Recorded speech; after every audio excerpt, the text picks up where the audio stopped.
Chapter 35:17. There were more than 100 fortresses in the fleet. However, not all of them were from the Heavenly Legacy clan. There were only a dozen small fortresses of the Heavenly Legacy clan. The rest of the fortresses were all summoned by the slave fleets of the nearby space zones. The target of the fleet was the source of all evil starfield. As for the purpose, it was to enter this starfield and assist the young patriarch of the Heaven's Legacy race, Di Xiaofeng, and the others. The Tian's Legacy race fleet led by Emperor Xiaofeng had been in the route of all evil starfield for almost 10 days, but there was still no news. The Tian's Legacy race headquarters were worried about this matter, so they issued orders to the patrolling Tian's Legacy race fleet in the nearby starfield. He ordered them to gather a fleet of slaves from the nearby starfields and enter the all-evil starfield to investigate the situation. If necessary, they were to immediately come to the rescue and accept the command of the young Master D. At that moment, the fleet had just arrived. They hadn't even entered the periphery of the root of all evil when two terrifying beasts that were almost 10,000 meters long rushed out of the space zone. No, they were just the consciousness of two ferocious beasts. Even so, the terrifying pressure emitted by the other party was still not something that this fleet could withstand. The entire fleet of more than 100 fortresses were immediately bound and imprisoned in the void, unable to move. Ask for help. Ask for help from the Heavenly Legacy City immediately. Oh my God, they're far stronger than Star-Lords. What's going on in there? Activate the emergency communication system. We have to send the information back. Whatever the cost, hurry. In the dozen small fortresses of the Heavenly Legacy clan that were leading the fleet, a dozen members of the Heavenly Legacy clan shrieked and took all kinds of countermeasures. In the face of two such powerful existences, they did not even think that they would have a chance to escape this calamity. Their only wish was to transmit this scene and everything that was about to happen to the headquarters of the Tianji clan, the Tianji city, through the emergency communication system of the stronghold. Unfortunately, that was obviously impossible, because they weren't facing a supreme being beyond the Star-Lord state, but two horrifying consciousnesses of the primordial lords. Boom! Boom! Chi-la-la! A huge explosion resounded in an instant, and the entire void in front of them was illuminated.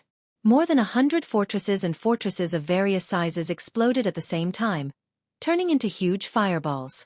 Electric sparks covered the sky and earth. In just an instant, the entire fleet was destroyed. Not a single person was left alive, and not a single message was sent out. Immediately afterward, two earth-shattering roars and a vicious howl rang out. Roar! Screech! As soon as the two consciousnesses of the Scarlet Unicorn and the 9 Phantom Demon Crocodile rushed out of the outskirts of the root of all evil starfield, they immediately swept through the vast star field hundreds of thousands of miles away. Other than the fleet in front of them, there was not a single living thing. This made them dejected and enraged. In the end, they finally took action, completely annihilating this Celestial Legacy race fleet to vent the unquenchable fury in their chests. For the powerful fleet of the Celestial Legacy race, their mission was over before it even began. While roaring, the consciousnesses of the Scarlet Unicorn and the 9 Phantom Demon Crocodile hovered above the fleet, which had already turned into an ocean of flames. Then, they unwillingly turned around and returned to the root of all evil starfield, crossing the outskirts and arriving at the buffer zone of the central domain again. In this instant, Yi Xian's heart, which was already in his throat, tensed up once again. He didn't know what was happening in the void around the source of all evil. The buffer zone was too vast. Even if a huge fleet exploded in an instant, the commotion wouldn't be transmitted over. Only the most horrifying beings of the primordial era, such as the Scarlet Unicorn and the 9 Phantom Demon Crocodile, could cross the entire outskirts and arrive at the buffer zone of the central domain in the blink of an eye. After destroying an entire fleet of the Celestial Legacy race in fury, the surging fury in the hearts of the Scarlet Unicorn and the 9 Phantom Demon Crocodile seemed to have been somewhat appeased. At this moment, the consciousnesses of the two supreme beings of the primordial era didn't seem to have crossed the central domain as they did before. They weren't as irritable as they were in the buffer zone. After all, the facts couldn't be changed. Such powerful beings of the primordial era wouldn't be blinded by fury so easily. They didn't attack again. Not only were the countless black beetles in the vast space zone spared, but even the Cosmos State, Star-Lords, and space beasts beyond the Star-Lord level at the edge of the root of all evil's core were spared, too. There was a reason for their existence. Both the Scarlet Unicorn and the 9 Phantom Demon Crocodile were well aware of that. If it weren't for the existence of these star beasts, the reputation of the source of all evil would be greatly reduced. At that time, the number of masters from the various great forces entering this starfield would obviously increase. This was not a good thing for the great furnace in the core hinterland that they had relied on for countless years. It was safe to say that the space beasts in the buffer zone and the edge of the central domain were actually allowed to exist. They were like watchdogs. Since they had already vented their fury outside of the root of all evil, there was no need to vent their anger on their watchdogs. Because of this, the Blood Qilin and the 9 Gloom Demon Crocodile instantly crossed the outer region and the buffer zone of the central region after returning to the source of all evil star region. After entering the core region, they directly returned to the cauldron in the deepest part of the region. In the end, it let out a few angry roars and roars unwillingly, and then it fell silent, and there was no more movement. After all, the Scarlet Unicorn and the 9 Phantom Demon Crocodile were just 2 consciousnesses. They couldn't stay there for a long time. Besides, their real bodies were in a terrible condition. Since they had failed to find out who was behind all this, there was no point in staying there any longer. The deepest area of the core hinterland soon fell completely silent. Not only was the sound of the chains no longer audible, even the rumbling of the giant cauldron shaking gradually disappeared. The entire area was quiet. The source of the turmoil had changed. Therefore, it was over for the time being. As far as Xianxia was concerned, he definitely escaped a great calamity this time. Chapter 35:18. Xianxia was finally able to deactivate the perfect mental shock technique, but the tattoo of the lantern on his left chest was still intact. He was relieved, as the crisis was truly over. The densely packed black beetles were still trembling in the void. For them, the arrival of 2 supreme ancients' consciousnesses was absolutely unprecedented. They might not be able to recover from the fear in their hearts in a short period of time. The same was true for the Cosmos State, Starlords, and even the space beasts beyond the Starlord State at the edge of the core of the origin of all evil. Xianxia was hesitating. He was considering whether he should leave immediately or enter the core of the origin of all evil again. As a matter of fact, he wouldn't be able to reap any benefits if he entered the core of the origin of all evil again. Although there were still a large number of corpses of ancient creatures that were extremely tempting to him in the depths of the core region, the headless corpse had once again fallen into silence. With Xianxia's cultivation, he couldn't even get close to those corpses. The pressure was too terrifying, and there was a danger of his body splitting apart. Besides, he had already collected some of the remains in the Shennon cauldron. They were all of the best primordial creatures. Of course, that was for all the remains in the void. However, in general, the remains of the primordial creatures in the depths of the core of the source of all evil were already dispensable to the current Xianxia. There was no need for him to take the risk and mess with this matter. However, there was still a reason why he had to enter the core of the origin of all evil again, which was the core leadership of the Heavenly Legacy clan, including Emperor Xiaofeng. The 5 of them had been captured by the horrifying Black Beetle Queen, and there was no chance for them to escape. Xianxia had given up on them, because even if there was a chance to escape, Xianxia wouldn't have been able to do anything. He was completely helpless against a Star Lord. He didn't dare approach it. However, the Star Lord Black Beetle Queen had clearly perished. Xianxia hadn't seen it with his own eyes, but he had clearly heard the Black Beetle Queen's furious roar. However, it fell silent after one roar. Then, all the black beetles in the central region's buffer zone started to tremble in fear, and there was even a kind of biological wave with a strong sense of sadness spreading out. It was clearly a sign that the Black Beetle Queen had perished. Since the old monster had taken the lead and been slapped to death, Xianxia had to enter his lair to take a look. If the 5 fellows from Young Emperor Peak hadn't been tormented to death, Xianxia could only send them off to the west and give them another stab. Otherwise, once Emperor Xiaofeng and the others were able to catch their breaths and return the sun, once they left the star region, the source of all evil, it would be truly troublesome for Xianxia. With that in mind, Xianxia didn't hesitate any longer. He immediately waved his hand and summoned the mechanical bug that he had stored in his undying world. Xianxia only realized that Chanas had woken up when he stepped into the mechanical bug's abdomen. However, since Xianxia had completely sealed the mechanical bug and stored it in his undying world, not only was he unable to leave, but he couldn't even peek at the situation outside.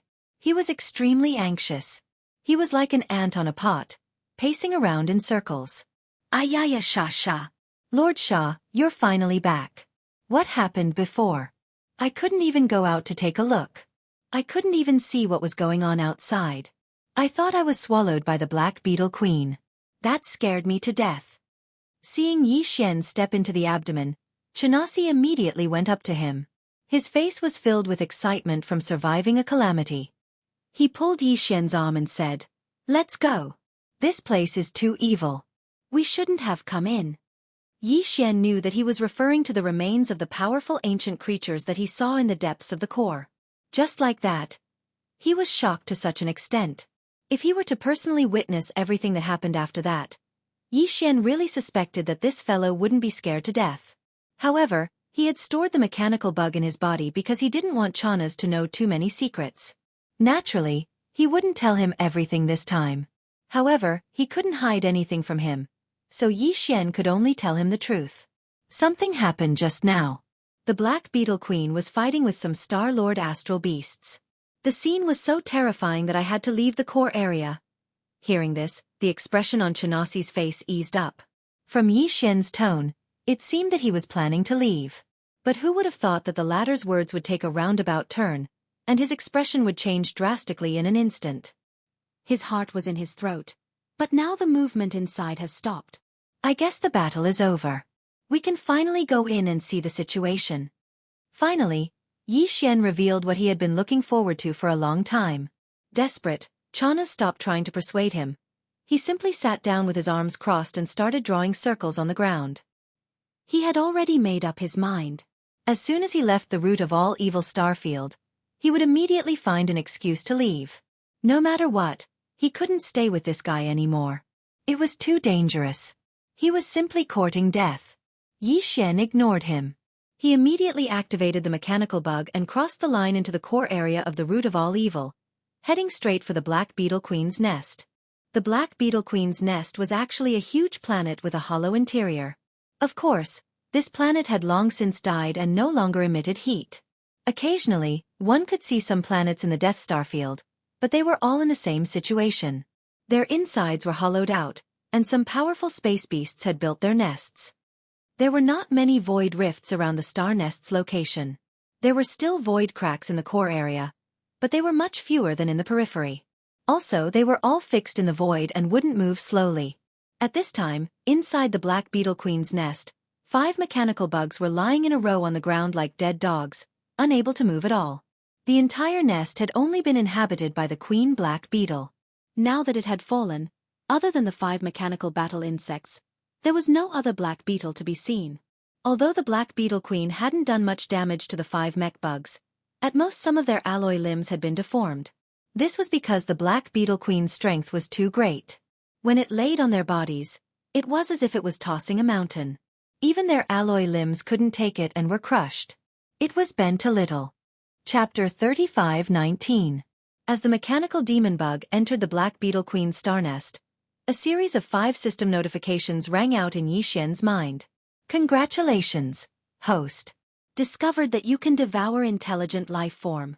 Emperor Xiaofeng. Mechanical life form. Evolution level. Medium. Do you wish to devour it immediately? Congratulations, host. Discovered that you can devour intelligent life form. After experiencing such inhumane torture, these 5 fellows' electronic consciousnesses had actually weakened to such an extent.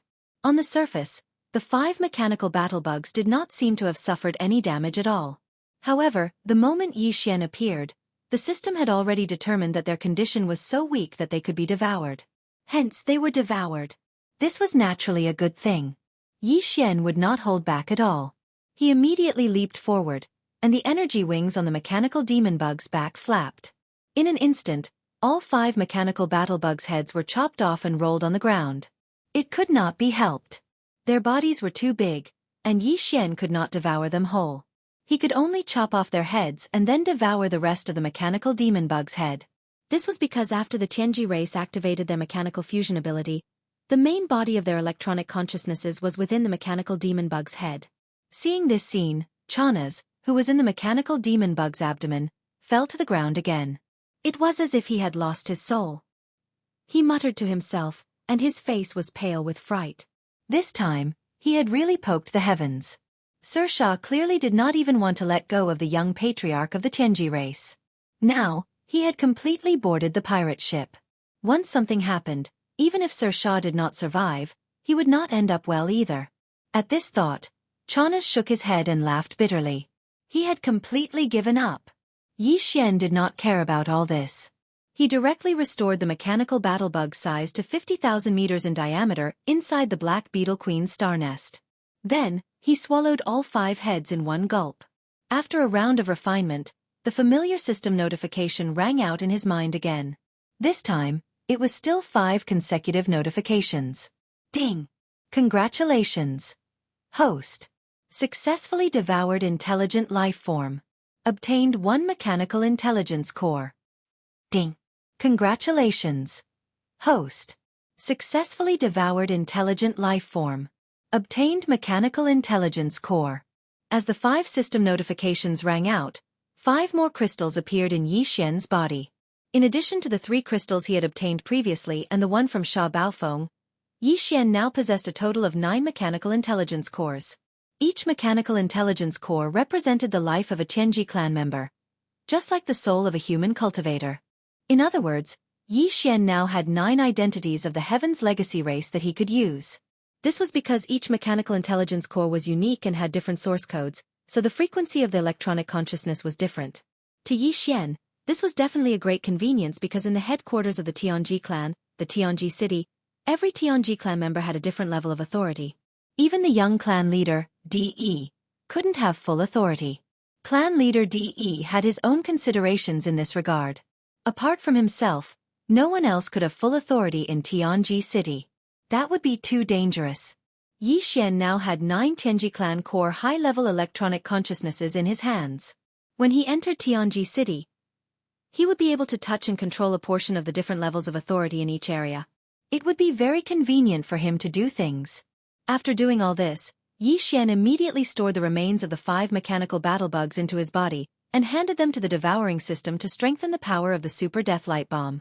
Including the remains of the devil battleship that he had obtained from devouring Sha Baofeng, the materials for the super death light bomb now amounted to 9 fortresses of various sizes.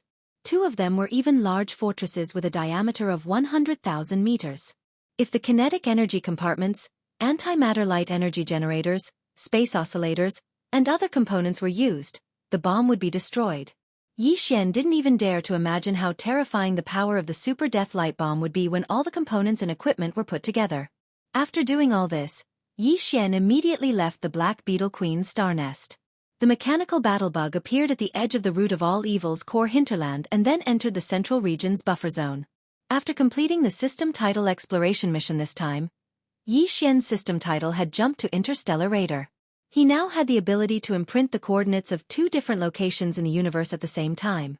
In the first universe, Yi Xian had already imprinted the coordinates of the Demonkin star field's black hole. He decided to imprint the coordinates of the second location in the root of all evil's star field. This was because not only was this place very close to the Tianji clan's headquarters, Tianji City, it was only a few days' journey away. Furthermore, there was the existence of the heaven-defying refining system like the Great Furnace. Yi Xian was still thinking about coming here every other year to collect the fruits of the Great Furnace. However, it wasn't wise to leave the coordinates of this location in the core hinterland. If he jumped here, it was very likely that his aura would be locked onto by some powerful existence. Thus, he decided to imprint the coordinates of the second location in the first universe in the central region of the root of all evil star field. This way it would be safer. Not long after, he found a rather remote area in the central region's buffer zone. Not only were there very few void rifts in the surroundings, there weren't even many black beetles to be seen. When Yi Xian gave the system the order to begin imprinting the coordinates of the second universe, the system's notification sound quickly rang out in his mind, guiding Yi Xian through the steps of imprinting the coordinates step by step. A strand of primordial spirit that had been processed through various methods was quickly refined into a special imprint by Yi Xian. Then, this primordial spirit imprint was shot out of his body in an extremely mysterious and complicated manner, connecting and merging with the void rift in front of him until it completely fused with it in the end.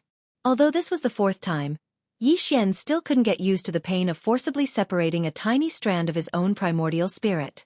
This was simply indescribable with words. After this strand of primordial spirit was separated, Yi Xian didn't immediately adjust his breathing to recover and repair his mind. Instead, he forcefully endured the various discomforts of his injured primordial spirit and forced himself to focus.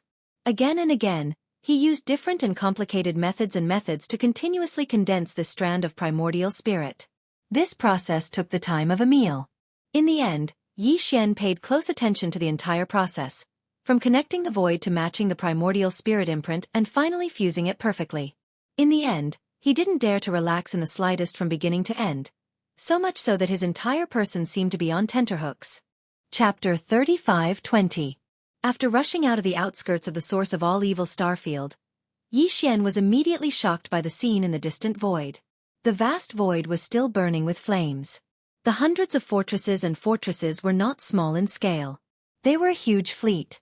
After they were completely blown up, it would take a certain amount of time for the energy to burn. Damn! No wonder the two consciousnesses of the supreme ancients didn't start a massacre after returning. It turns out that there is already such a huge fleet outside acting as scapegoats. Seeing this spectacular scene in front of him, Yi Xian was stunned for a while before coming back to his senses and muttering to himself. Then, a warning sign appeared in his heart. Without hesitation, he immediately had the Wild Starfield Life Fortress deactivate the mechanical demon bug state and return to the demon battleship's appearance. Then, he activated the concealment array. Fa quickly left this troublesome place. According to his guess, this fleet should have been sent by the Heaven's Legacy race to reinforce Emperor Xiaofeng and the others. Now they had lost contact with Emperor Xiaofeng and the others, and the reinforcements had been completely annihilated. The vast void was illuminated by flames, so this matter must have alarmed the Heaven's Legacy race. Base camp. Perhaps the reinforcements sent by the Tianji race were already on the way and would arrive soon. The matter of the demon battleship and young emperor's encounter had not yet been leaked. If people saw the demon battleship appear in this starfield, it might arouse the suspicion of some people. The best way to deal with this matter was to quickly retreat and pretend that they had never been to this starfield. In this way, not only would Sha Baofeng's identity not be suspected, but the identities of young emperor and the others would also not be too troublesome in the future. After the reinforcements of the Tianji race entered the starfield and searched for no results, the 8 of them would be listed as missing, not dead. At that time, if necessary, Yi Xian could completely transform into young emperor's appearance and find a reasonable excuse to return to life. After leaving the root of all evil starfield, the Devil battleship continued to head for the headquarters of the Heaven's Legacy race, the Heaven's Legacy City. However, it did not choose the main route to the Heaven's Legacy City because that would lead to encountering the reinforcements of the Heaven's Legacy race, which would bring unnecessary trouble. Yi Xian deliberately deviated from the main Starry Sky route and let the demon battleship travel in a more remote part of the Starry Sky. Regarding this, the Demon Royal Guard Commander Chanas did not have any objections. He did not even say anything. The old man was still in shock. The reason he left the Demon Royal Star with Yi Xian was to come to Tianji City to get promoted and make a fortune. But now, it seemed that this trip to Tianji City had turned into a horror trip. Even young emperor's young emperor in front of him was killed by him. In short, no matter what Lord Sha did now, he could only follow. The two were already grasshoppers on the same rope. Chanas had a sullen feeling of being lured into a den of thieves for no reason, but there was nothing he could do. One day later, the demon battleship stopped in a remote part of the Starry Sky. There were only 5 days' journey ahead from the Tianji race's base camp. Yi Xian did not plan to continue forward, because he needed to at least digest the harvest this time. This digestion was not referring to the shocking harvest he obtained from the great furnace in the core hinterland of the Tianji race, but the mechanical intelligence cores of young emperor and the other 8 core members of the Tianji race. The dark furnace lotion, all evil origin liquid, the 9-colored meat paste, and the remains of the 12 powerful ancient creatures were all resources that could be used in the future. Their levels were too high, so they could only be used at critical moments, such as when breaking through realms and tearing apart some shackles of the human body. They could only be used to heal the body's hidden ailments and injuries. However, the mechanical intelligence cores of the 8 core members of the Tianji race had to be digested as soon as possible, because the Tianji race's headquarters was right in front of them. These 8 mechanical intelligence cores contained the memories of the 8 core members of the Tianji race, as well as their understanding of the mechanical fusion ability. For Yi Xian, these were the things that he needed the most and were the most important at the moment. He chose an inconspicuous and barren planet in this remote starfield, and then had the demon battleship shrink in size and enter a huge fissure on the planet's surface. After taking a detour for a while, he hid in the depths of the earth. Chanas did not ask much about Yi Xian's strange actions. He was now completely disheartened. In any case, following this madman, he could encounter all kinds of strange things, so he would just muddle along. If there was a chance, he would clean himself up and leave him far away, never to return. If he provoked. The most important part of the 8 mechanical intelligence cores was the electronic consciousness of young Emperor and the other 8 core members of the Tianji race. This part took up 2/3 of the crystal intelligence cores, and the other 1/3 was the electronic life memories of the 8 people. To put it bluntly, it was actually data and pieces of information, which could be said to be extremely long and complicated. What Xianxia had to do now was to memorize all the data and information in these 8 mechanical intelligence cores, carefully browsing and even sorting them out. This would be useful for him when he entered the Tianji race's base camp, Tianji City. There would be great benefits for him. As the saying goes, know yourself and know your enemy, and you will not be defeated in 100 battles. After all, these were all the life memories of the 8 life consciousnesses, and the amount of data and information was completely unimaginable. Fortunately, Xianxia had the help of the devouring system, which helped him sort out the data and then browse through them one by one. As a result, in a short period of time, Xianxia had already gone through all of the data in his memory and engraved it in his heart. Moreover, all of this was stored in a separate database of data that the devouring system had separated out. If there was a case where he forgot something, or if there was a particular matter that needed to be carefully investigated, Xianxia could at any time search through this database of data and information. Apart from these life memories, what Xianxia gained the most was the understanding of the various mechanical abilities of the Tianji race contained in these 8 mechanical intelligence cores. Basically, they were all electronic abilities, and Xianxia studied them one by one. Then, he focused on young Emperor and the other 7's understanding of the Tianji race's ultimate secret technique, which was the fusion ability of machines. The Starfield Life Fortress was truly formidable. As the only life fortress in the world, its abilities in many aspects even surpassed that of the Heaven's Legacy race. Otherwise, when young Master Linghu had brought the Starfield Life Fortress into the world, he wouldn't have been so shocked by the various large factions. He had the Yuan in his hands. Chapter 35-21. The reason why Xianxia was studying Emperor Xiaofeng and the rest of the Tianji clan's upper echelons was because he wanted to see what kind of creativity they had when it came to this ability. This would serve as a reference for S.W. Wild Star Fortress. The so-called inspiration was actually creative thinking and inspiration. Everyone was different. Xianxia was now able to study the inspiration of the 8 Tianji clan's upper echelons. This was a rare opportunity. The Tianji clan was different from any other life form. They didn't have flesh, soul, or soul. They didn't even have spiritual energy. All they had was a strand of electronic consciousness. They couldn't even be considered a life form born from heaven and earth. They could only be born from intelligent robots. Once they gained self-awareness, they could be considered to have awakened and become members of the Tianji clan. As for intelligent robots, they weren't born naturally. They were created by themselves. Therefore, the Tianji clan couldn't be considered a life form of this world. It was also because of this that they could cultivate and absorb energy from the planet's core. They could also use various methods to strengthen their electronic consciousness. In addition, they could also use all kinds of rare minerals, heavenly materials, earthly treasures, and other precious metals to build a body for themselves. Moreover, in the process of becoming stronger step by step, they would constantly, countless times, carry out new changes to this body. However, all of this could not change the most fundamental fact, and that was their foundation. The most fundamental source of their existence was ultimately just a stream of electronic data. Therefore, no matter how powerful the Tianji clan was, they could only rely on modern technology to manifest their strength.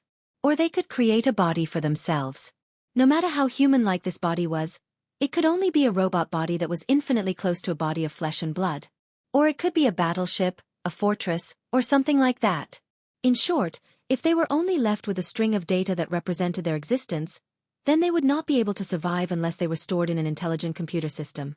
And wasn't the so-called intelligent computer system a kind of technological device?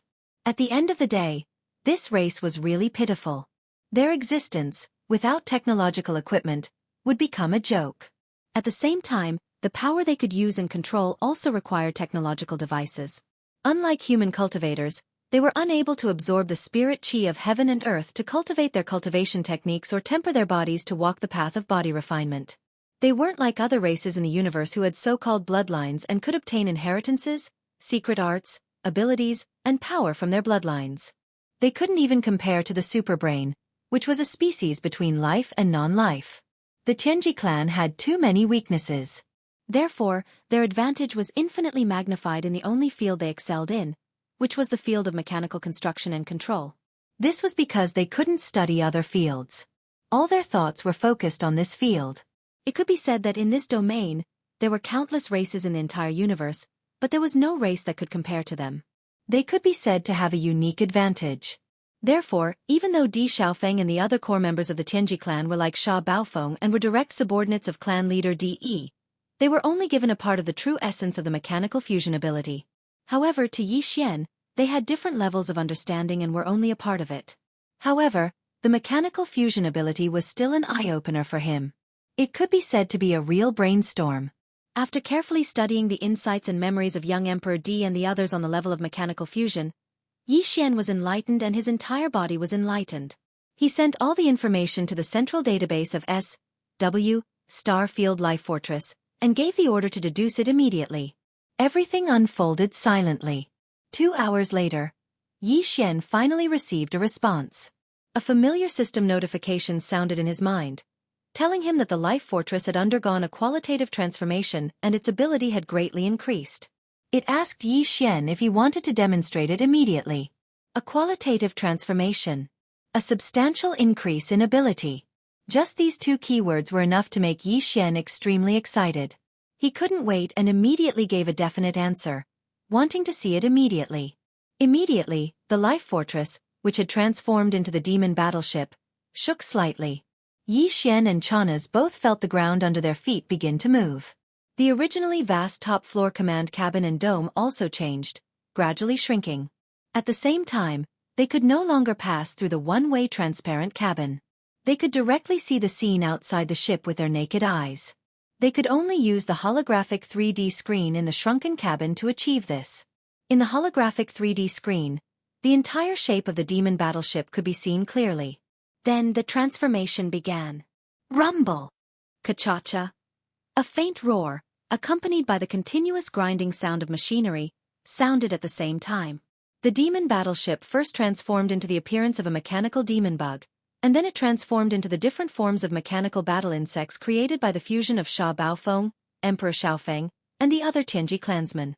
In the end, it even combined the appearance of these 10 different battle insects and demon bugs, taking advantage of their advantages and transforming them into an extremely strange insect-like mechanical monster. All of this was within Yi Xian's expectations, including the giant skull that looked like a claw of the netherworld. Yi Xian had come into contact with all of this before, or the Life Fortress had transformed before. But this time, the Life Fortress's transformation speed was much, much faster. This was clearly due to Emperor Xiaofeng and the others' comprehension of mechanical fusion. But this was not the end. The so-called qualitative transformation clearly did not just mean that the Life Fortress's transformation speed had increased. Then, the style of the Life Fortress suddenly changed. The grinding sounds of machinery suddenly rang out, and the Life Fortress's external form suddenly turned into a 9-hell demon crocodile, then a blood unicorn, a void tortoise, a golden divine dragon, and even a desolate ancient Xianxia with a pair of giant wings on its back. In short, the Devouring Systems database recorded this. Chapter 35-22. Looking at the holographic 3D screen in front of them, Yi Xian and Chanas were both dumbfounded. Their mouths were wide open, and their faces were filled with astonishment. This was truly a stroke of genius. They had never thought that a small fortress could have so many transformations. Apart from the mechanical battle bug, it could also transform into the golden divine dragon, desolate ancient Xianxia, and other forms. It was practically every life form they had ever seen or heard of. It had demonstrated all the transformations of life forms just now. In the end, it had directly transformed into an alloy battle god that was more than 50,000 meters tall, holding a giant shield and a spear that was more than 100,000 meters long in its hands. This completely subverted the Tianji race's mechanical fusion ability. There was nothing impossible, only unexpected. It was no wonder that the devouring system in Yi Xian's body had evaluated it as a life form that had undergone a qualitative transformation. Wasn't this a qualitative transformation? The significance of this transformation was tantamount to opening a door that had never existed before for the Life Fortress. It broadened the scope of its existence. It was no longer just a battleship. It could even be a battle beast, or a giant humanoid mecha. For example, right now, Yi Xian and Chana's were in the inner space of the alloy battle god's chest. All of the alloy battle god's movements were under Yi Xian's control. In a sense, wasn't it like Yi Xian wearing a giant humanoid mecha and charging onto the battlefield to fight? Was that so? In the vast universe there was no such thing as a life form. Every life form had its own reason for existence, and also had its own strengths. For example, the Zerg race in the universe. Their powerful vitality and terrifying jumping ability when they exploded were their unique advantages. As for other species, the reason why they were in their current form and not other forms was also for their own reasons. Existence was reason. That was what it meant. In different environments and situations, you might need to strengthen differently. Yi Xian, on the other hand, had a life stronghold that could change its shape at will. When he needed it, he could do whatever he wanted. It was perfect to the extreme. However, compared to other life forms, such as the Zergs, Yi Xian was more inclined toward the final form of the alloy battle god that the life fortress had transformed into. He immediately ordered the life fortress to maintain its current form and not continue transforming. This was because Yi Xian wanted to properly study the alloy battle god's form. He was even vaguely looking forward to the moment when he could transform the life fortress into this form and control it to charge onto the battlefield to fight the enemy. This was just a random thought. At this moment, Yi Xian would never have imagined that this wish of his would actually come true. Of Ye's order. And under Yi of the Life Fortress. Yi Xian excitedly began to study all of the alloy battle god's combat techniques, as well as the various abilities represented by its internal structure. The alloy battle god's body was over 50,000 meters long. This was the current limit. If they wanted to make the alloy battle god even larger, they would need the micromolecules of the Zerg that made up the life fortress to multiply again. Of course, 50,000 meters was the upper limit. As for the decrease, it reached 500 meters, which was a bit smaller than the mechanical devil bug from before. This was also because the life fortress had just reached its lower limit after digesting the insights of young Emperor and the other Tianji race higher-ups regarding the fusion of machines. Similarly, if it transformed into the mechanical devil bug form, it could also reach 500 meters. This was completely different from the previous limit of 1,000 meters. If young Emperor was still here and saw this scene, who knew how shocked he would be? Although 500 meters was the lower limit of the body size, as a human, it was really too shocking. Think about it. Among the standard warships of the various large and small countries in the territory of the Immortal Dynasty and the Human Technological Camp, the smallest planetary warship was only 1,000 meters long. If it was compared to the alloy battle god vertically, it would only be twice the size of the alloy battle god. As for the upper limit of 50,000 meters, that was even more shocking. Everyone was used to the sight of a 50,000-meter-wide interstellar fortress, hovering in the void of the universe. However, if there was a humanoid alloy war god standing next to this interstellar fortress that was as tall as it, or even slightly taller, everyone's eyes would definitely fall to the ground in shock. 50,000 meters, that was 50 kilometers. This kind of height made people speechless. With one large stride or leap, it was at least several hundred kilometers. It was absolutely terrifying. And this was just the basic performance. In addition, in terms of defense and attack, the alloy battle god also stunned Yi Xian. First of all, the energy shield of the Universal Fortress's defense system would normally appear as a pair of light beams behind the alloy battle god. Of course, this pair of light beams also had a shocking cutting ability. When combined, it could protect the body, and when split, it could cut through the sturdy hull of the Universal Fortress. In addition, this kind of defense system's energy shield could also appear in any area of the alloy battle god at any time. For example, if the head was attacked, in an instant, a partial defensive light shield would appear on the alloy battle god's head. The same energy shield could also appear on the chest, back, front, and even the forelimbs and other parts of the body. As for attack power, in addition to blocking attacks, the giant alloy battle god's left hand could also be used as a heavy shield to smash down fiercely. The alloy spear in the right hand was even more indestructible.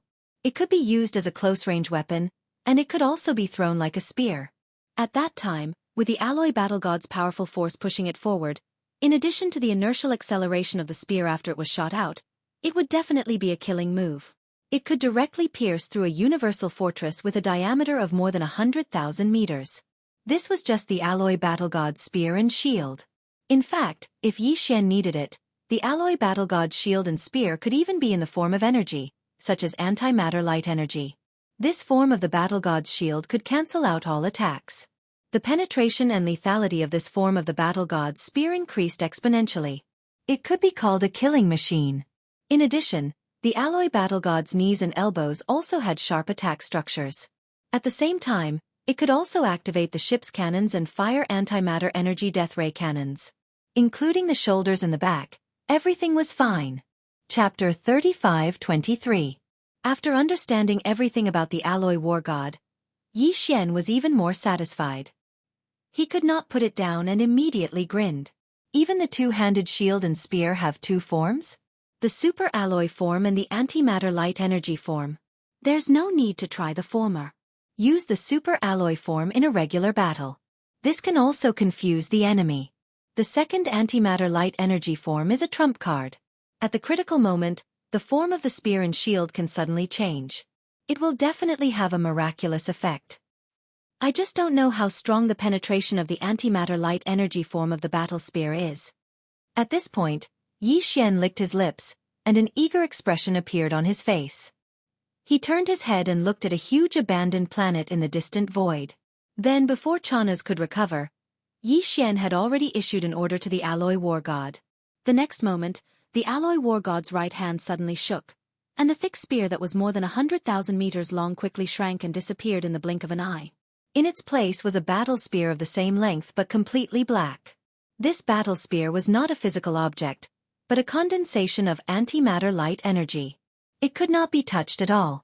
Otherwise, anything that touched it would be destroyed. The reason why the alloy war god could hold it unscathed was that its palm and other parts were originally the energy vent of the antimatter light energy generator. It was made of a special material. Rumble! Whoosh! With a deafening roar, the alloy war god abruptly came to a halt, and its figure instantly shot up hundreds of kilometers into space. At the same time, it raised its right hand, gripping the antimatter energy spear, and threw it with all its might without hesitation. At this moment, the void was torn apart, and there was an ear-piercing sound. A black light pierced through the sky, and in the blink of an eye, it had already reached the huge abandoned planet in the distant void. With a roar and explosion, it pierced through without any suspense and finally disappeared into the void of the universe at the end of the line of sight. In space, gurgle gurgle. It was just a throw of the spear, but a hole with a diameter of 100 meters appeared in the center of the huge abandoned planet. Looking from this side of the void, one could see the void on the other side of the planet. This scene was too shocking. Xianxia was stunned. His mouth was wide open, but he didn't say anything. His throat kept moving as he swallowed his saliva. Even though Xianxia had already guessed that this might be the outcome, seeing it with his own eyes gave him a different feeling. He was equally shocked. Heavens, Xia. Lord Xia, how did you do it? Was this really the devil battle horn? My goodness, you almost scared this old man to death. After staring blankly for a long time, Chanas finally came back to his senses. Looking at the huge abandoned star with a hole in it, he stammered, obviously still unable to break free from the great shock in his heart. Such a huge star, even if it's 100,000 meters in diameter, it's still not that big of a star. Even the battleship's death ray cannon from the empty fortress would definitely not be able to pierce a hole in it. This is simply illogical. Xianxia patted Chanas on the shoulder with a sympathetic look. Don't worry, you'll get used to it slowly. The reason why he brought Chanas out of the Demon Emperor planet was partly because he didn't want to leave this hidden danger there. Secondly, he also considered that after entering the Jianghu city, he might need help in some aspects, so he brought one with him just in case. It was indeed hard on this old man along the way. However, this place was only a 5-day interstellar voyage away from the Jianghu city. Once they reached the Jianghu city, regardless of whether he was of use to Xianxia, he wouldn't bring him with him when he left. To him, this should be considered a release. As for whether there would be a situation where the matter would be exposed after they left, and whether Chanas would be implicated if it really happened, this was not a problem that Xianxia had to consider. Immediately, Xianxia issued another order to Life Fortress to deactivate the alloy war god form and return to the demon battle cruiser form. Then, he stepped on the interstellar main route to the Jianghu city and sped towards the Jianghu race's headquarters at full speed. Jianghu city, as the headquarters of the Jianghu race, the overlord of the first universe, naturally couldn't be an isolated city. In fact, it was a collective name for a cluster of buildings in the starry sky. Tianji City was located in the central region of the first universe. The starry sky that its territory covered was extremely vast. In a broad sense, Tianji City was divided into the outer region, the inner region, and the core region. The outer region was made up of a large number of planets. These planets looked no different from the planets that the human race lived on. There were many cities on the surface of the planets, but they were all majestic steel cities. Living on these planets were either a large number of intelligent robots or some of the first universe's slave races. The Tianji race had a unique ability in the area of mechanical research and development. These planets that housed a large number of intelligent robots and slave races of the Tianji race were actually star-grade industrial manufacturing bodies. A large number of intelligent robots, battleships, and other mechanical equipment were built on these planets. There were tens of thousands of such industrial planets. These tens of thousands of industrial planets surrounded the inner region of Tianji City, forming the outer region of the industrial ring. As for the inner region, it was formed by more than 10,000 star fortresses that were built into fixed space fortresses scattered throughout the void. If the outer region was the industrial ring, then the inner region was the defensive ring. Right in the center of the inner defensive ring was a gigantic mechanical city the size of a continent. This was Tianji City. Normally, Tianji City looked like a flat continent made of the strongest cosmic alloy. It was vast, but it could be transformed. If necessary, this flat void alloy continent could be transformed into a supercosmic fortress with a diameter of 1 million meters. A sphere with a diameter of 1 million meters was equivalent to 1,000 kilometers, and the space inside was even more so because of the space folding technology. It was tens of thousands of kilometers wide. Even the human race didn't have many cities like this, and all of them were located inside the stars and couldn't be moved. In a sense, the headquarters of the Tianji race could appear anywhere, including the second and third universes. Compared to the largest majestic cities of the human race, Tianji City's greatest advantage was its ability to transform. It could be a floating alloy continent in the void, or it could be a terrifying cosmic fortress with a diameter of 1,000 kilometers. It could perform interstellar travel, perform wormhole jumps, defend, and attack. It was because of this that Tianji City had an unparalleled reputation in the three universes. Chapter 35-24. 5 days later, the demon battlecruiser arrived at Tianji City. Although Yi Xian had already seen the magnificence of Tianji City through the memories of Baofeng Sha, young emperor, and the others at this moment, he was still deeply shocked when he saw the massive buildings formed by countless planets that were made into the strongest alloy star fortresses. The demon royal god commander was even more stunned. He had never been to Tianji City before and had only heard about it. Therefore, he was equally shocked by everything in front of him. The human race's population was much larger, but they were spread across countless star sectors and administrative planets in the third universe. Basically, it was impossible for a large number of administrative planets to cluster together in a small star sector. This was because whether it was the human race, the other races of the Federation in the second universe, or even the demon race and other slave races in the first universe, almost all of them were life forms. Life forms had requirements for the climate and environment of the planet they lived on. For example, an atmosphere was one of the most basic requirements. Without an atmosphere, it was impossible to block out all kinds of harmful cosmic rays. In the vast universe, although there were countless stars, which was how the term scattered like the stars in the sky came about, most of them were mineral stars and abandoned planets. Although there were many planets with atmospheres that were suitable for life forms to inhabit, they were basically scattered. This directly caused the human race and all the other races of the Federation in the second universe to be scattered. Of course, the current starry sky network was extremely developed. Even if they were separated by a star sector, there was no problem in terms of communication. However, Tianji City was different. In this small star sector, all the planets were used. There were more than 10,000 planets in the periphery and more than 10,000 planets in the inner circle. Among these 30,000 planets, the ones that had atmospheres and were suitable for life forms to live on were left for the slave races. The other planets that didn't have atmospheres and weren't suitable for life forms to live on all had cities. They were built into star-level industrial bases or defensive fortresses, and all the people moving around on them were intelligent robots. As far as Yi Xian could see, all of the stars in his line of sight were actually steel and majestic cities. Not a single one of them was bare and unused, and this was only the periphery of Heaven's secret city. Such a strange phenomenon could only be seen in the Tianji City star sector in all the three dimensions of the universe. As soon as the demon battlecruiser arrived at the edge of the star sector of Tianji City, a fleet of 10 small fortresses with a diameter of 50,000 meters immediately came to greet them. There were all kinds of fortresses and fortresses everywhere. After all, this was the headquarters of the Tianji race. The race's warship manufacturing center was also here. Warships and fortresses were sailing everywhere in the starry sky. Every planet's star docks were filled with fortresses and fortresses. Yi glanced around and saw at least tens of thousands of fortresses with a diameter of 100,000 meters. This number was simply terrifying. Once they were all sent to the star battlefield, a star sector would be destroyed in a second. Yi Xian immediately used Sha Baofeng's electronic consciousness to connect with the command ship of this patrol fleet. Sha Baofeng was a core member of the Tianji race and a direct descendant of Patriarch De. Although his status wasn't as high as Emperor Xiaofeng and the others, he was definitely an important figure in Tianji City. There were many such patrol fleets in the entire star sector. Although each patrol fleet had 10 small fortresses, in fact, only the command ship had a real Tianji race member. The other 9 fortresses were filled with intelligent robots. There weren't many real Tianji race members. Up until now, it was said that there were only a few million of them.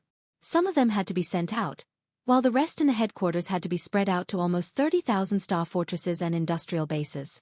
Therefore, it was rare to see real Tianji race members gathered together. Basically, the Tianji race members who had missions would work with a bunch of intelligent robots without self-awareness. Of course, this was also a kind of tempering for them, because the Heaven's Legacy race was born from these sentient robots. The reason why the Heaven's Legacy race was able to create so many sentient robots and create so many sentient robots in so many different domains and regions was because they were led by a true real Tianji race member was leading them. In addition to carrying out their own work and completing missions, there was another purpose. They hoped that this kind of guidance would lead to the birth of more intelligent robots. As a core member of the Tianji race, Sha Baofeng didn't dare to run rampant in the core region of the 3 major regions. At the very least, he could do it in this peripheral industrial area. However, on one hand, Yi Xian had returned. He wasn't in Sha Baofeng's exclusive fortress, but on the Devil battleship. On the other hand, he saw that the atmosphere in this peripheral area was different from the scene he saw in the memories of Sha Baofeng, Emperor Xiaofeng, and the others. There seemed to be a lot of fortresses, large and small, gathered at the edge of the peripheral area, as if you were planning to go to war. This was different from normal situations, and it was somewhat abnormal. Therefore, he took the initiative to contact the patrol fleet's command ship. While revealing his identity, he also asked for a few words of information. After confirming Yi Xian's identity, the other 9 small fortresses of the patrol fleet immediately retreated. Only the command ship with a Tianji race member in charge stayed behind to explain the reason for this gathering phenomenon to Yi Xian. The information he obtained shocked Yi Xian. They were actually preparing for war. This was thousands of fortresses and fortresses of various sizes. As for the 3,000-meter-long stellar-level battleships, there was a black mass of at least hundreds of thousands of them parked in the void further away. Such a scale of preparation was clearly the rhythm of a plane-level decisive battle. Yi Xian had never seen this before, so he was naturally shocked. He originally thought that the Tianji race was going to war with the human race of the Third Universe, or at least with the entire Wanluo Federation. However, the reality surprised Yi Xian. The Tianji race's preparation for war this time had nothing to do with the human race of the Third Universe. Even the Wanluo Federation didn't participate. It was completely a private action of the races of the Second Universe Federation. That's right, just a few days ago, led by the Blood Wyrm race, the Cyan Rock race, and several other powerful races that ranked in the top 10 of the Federation of the Second Universe, almost half of the races of the Second Universe Federation issued a joint statement at the same time, declaring that they would attack the First Universe at all costs. Chapter 35-25. This time, more than half of the Federation races in the Second Universe had publicly declared that they would all participate in the war. Among the top 10 races in the Second Universe Federation, other races such as the Blood Dragon race, the Green Rock race, the Battle Lion race, the Inji race, the Barbarian Bull race, the Golden Eagle race, the Colorful Python race, the Greedy Wolf race, and the Tree Spirit race had all declared their stance. Originally, the human race of the Third Universe and the headquarters of the Myriad Luo Federation thought that the 9 supreme beings of the top 10 races of the Second Universe were just joking. After all, this kind of war announcement was simply unreasonable and too strange. It was more like a prank. But soon, from the vast star field of the Second Universe, News of the various races preparing for war and gathering a large number of fleets at the edge of the wormhole that led to the first universe plane came from the second universe. At this point, the headquarters of the Myriad Luo Federation panicked and realized the seriousness of the situation. This was clearly a sign that the races of the Second Universe Federation had lost control and no longer listened to the Federation's control. The headquarters of the Federation immediately made an official request, requesting the races of the First Universe Federation, especially the 9 leading races of the top 10 races except the Dark Turtle race, to give an explanation for this declaration of war. At the very least, an internal communication was necessary to explain a reason, right? However, in the face of the request from the headquarters of the Federation, the races of the Second Universe Federation were unprecedentedly tough. They directly declared that this was a large-scale war between the First and Second Universes and had nothing to do with the Myriad Luo Federation or the humans of the Third Universe. They hoped that they would not participate. Otherwise, it would affect the internal unity of the Federation. At this point, the headquarters of the Myriad Luo Federation and the humans of the Third Universe realized that something big had happened. The races of the Second Universe Federation would definitely not start such a war for no reason. It should be known that for many years, the entire Myriad Luo Federation had only fought to a draw with the overlord of the First Universe, the Xianxia race. There were countless battles, big and small, and basically, there were victories and losses on both sides. The entire Myriad Luo Federation included the humans of the Third Universe and the races of the Second Universe. It could be said that the overall combat power of the human race in the Third Universe was slightly stronger than that of all the races in the Second Universe. Now, the various races of the Second Universe were clamoring to face the overlord of the First Universe, the Xianxia race, alone. Either they were crazy, or there was some hidden factor that forced them to fight. Because in such a war, the chances of the races of the Second Universe Federation winning was less than 20%. Basically, it would result in a crushing defeat.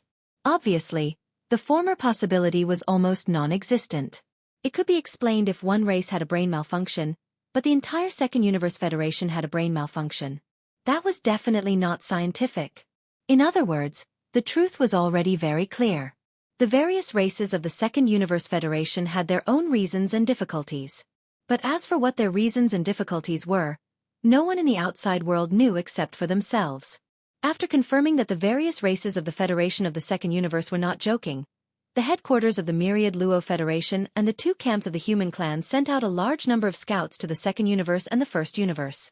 It was to find out the reason why the various races of the Second Universe Federation were determined to fight to the death. On the other hand, it was to prepare for a rainy day. In the First Universe, it was to spy on the Xianxia race's reaction to this unexpected event and their various countermeasures. In any case, the various races of the Second Universe were part of the Myriad Luo Federation. Their combat power was equivalent to 40% of the total combat power of the entire Myriad Luo Federation. If the various races of the Second Universe Federation suffered a crushing defeat in this battle and suffered too great a loss, the strength of the entire Myriad Luo Federation would be greatly damaged. For the Federation and the 2 camps of the human clan in the Third Universe, this was not a good thing. It could even be a disaster. This was because the overlord of the First Universe, the Xianxia race, had been waiting for this opportunity to separate the various races of the Second Universe Federation from the human clan and defeat them one by one. This time, the various races of the Second Universe Federation were clearly offering up the opportunity that they had been dreaming of. How could the Xianxia race not grasp this opportunity? There was no doubt that as long as the various races of the Second Universe Federation were defeated, the Xianxia race would definitely go all out and target the 2 camps of the human clan in the Third Universe. In this way, the entire Myriad Luo Federation would be completely annihilated because of this battle. In the end, it was not impossible for the Xianxia race to dominate the 3 universes. This matter was too important.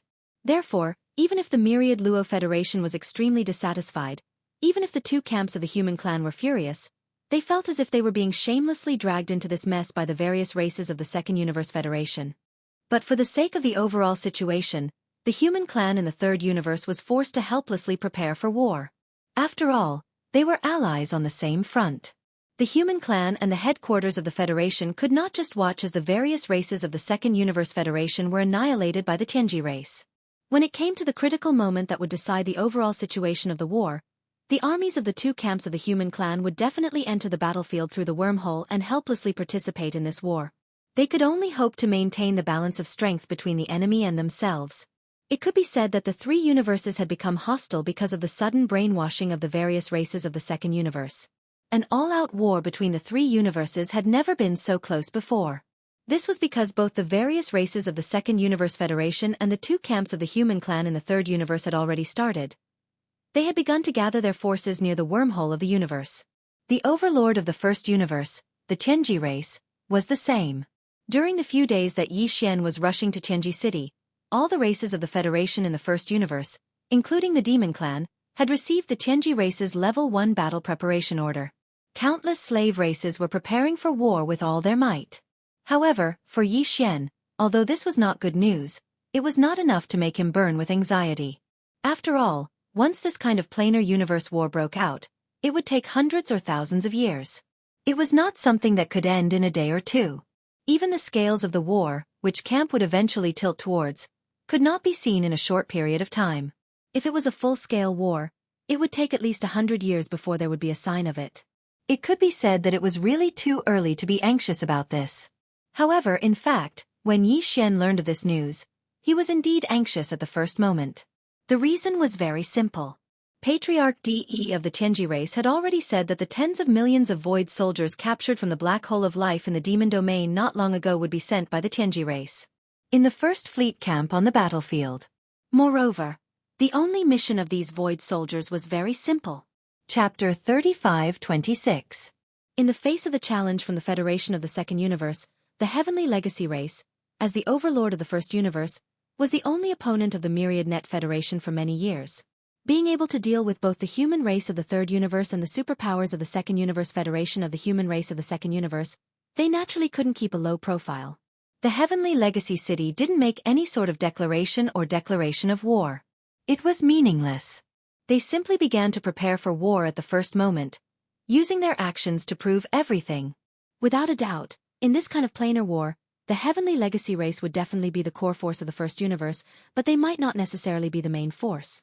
This was because in the First Universe, there were still countless slave races, including the Demon race. The Heavenly Legacy race didn't have many clansmen.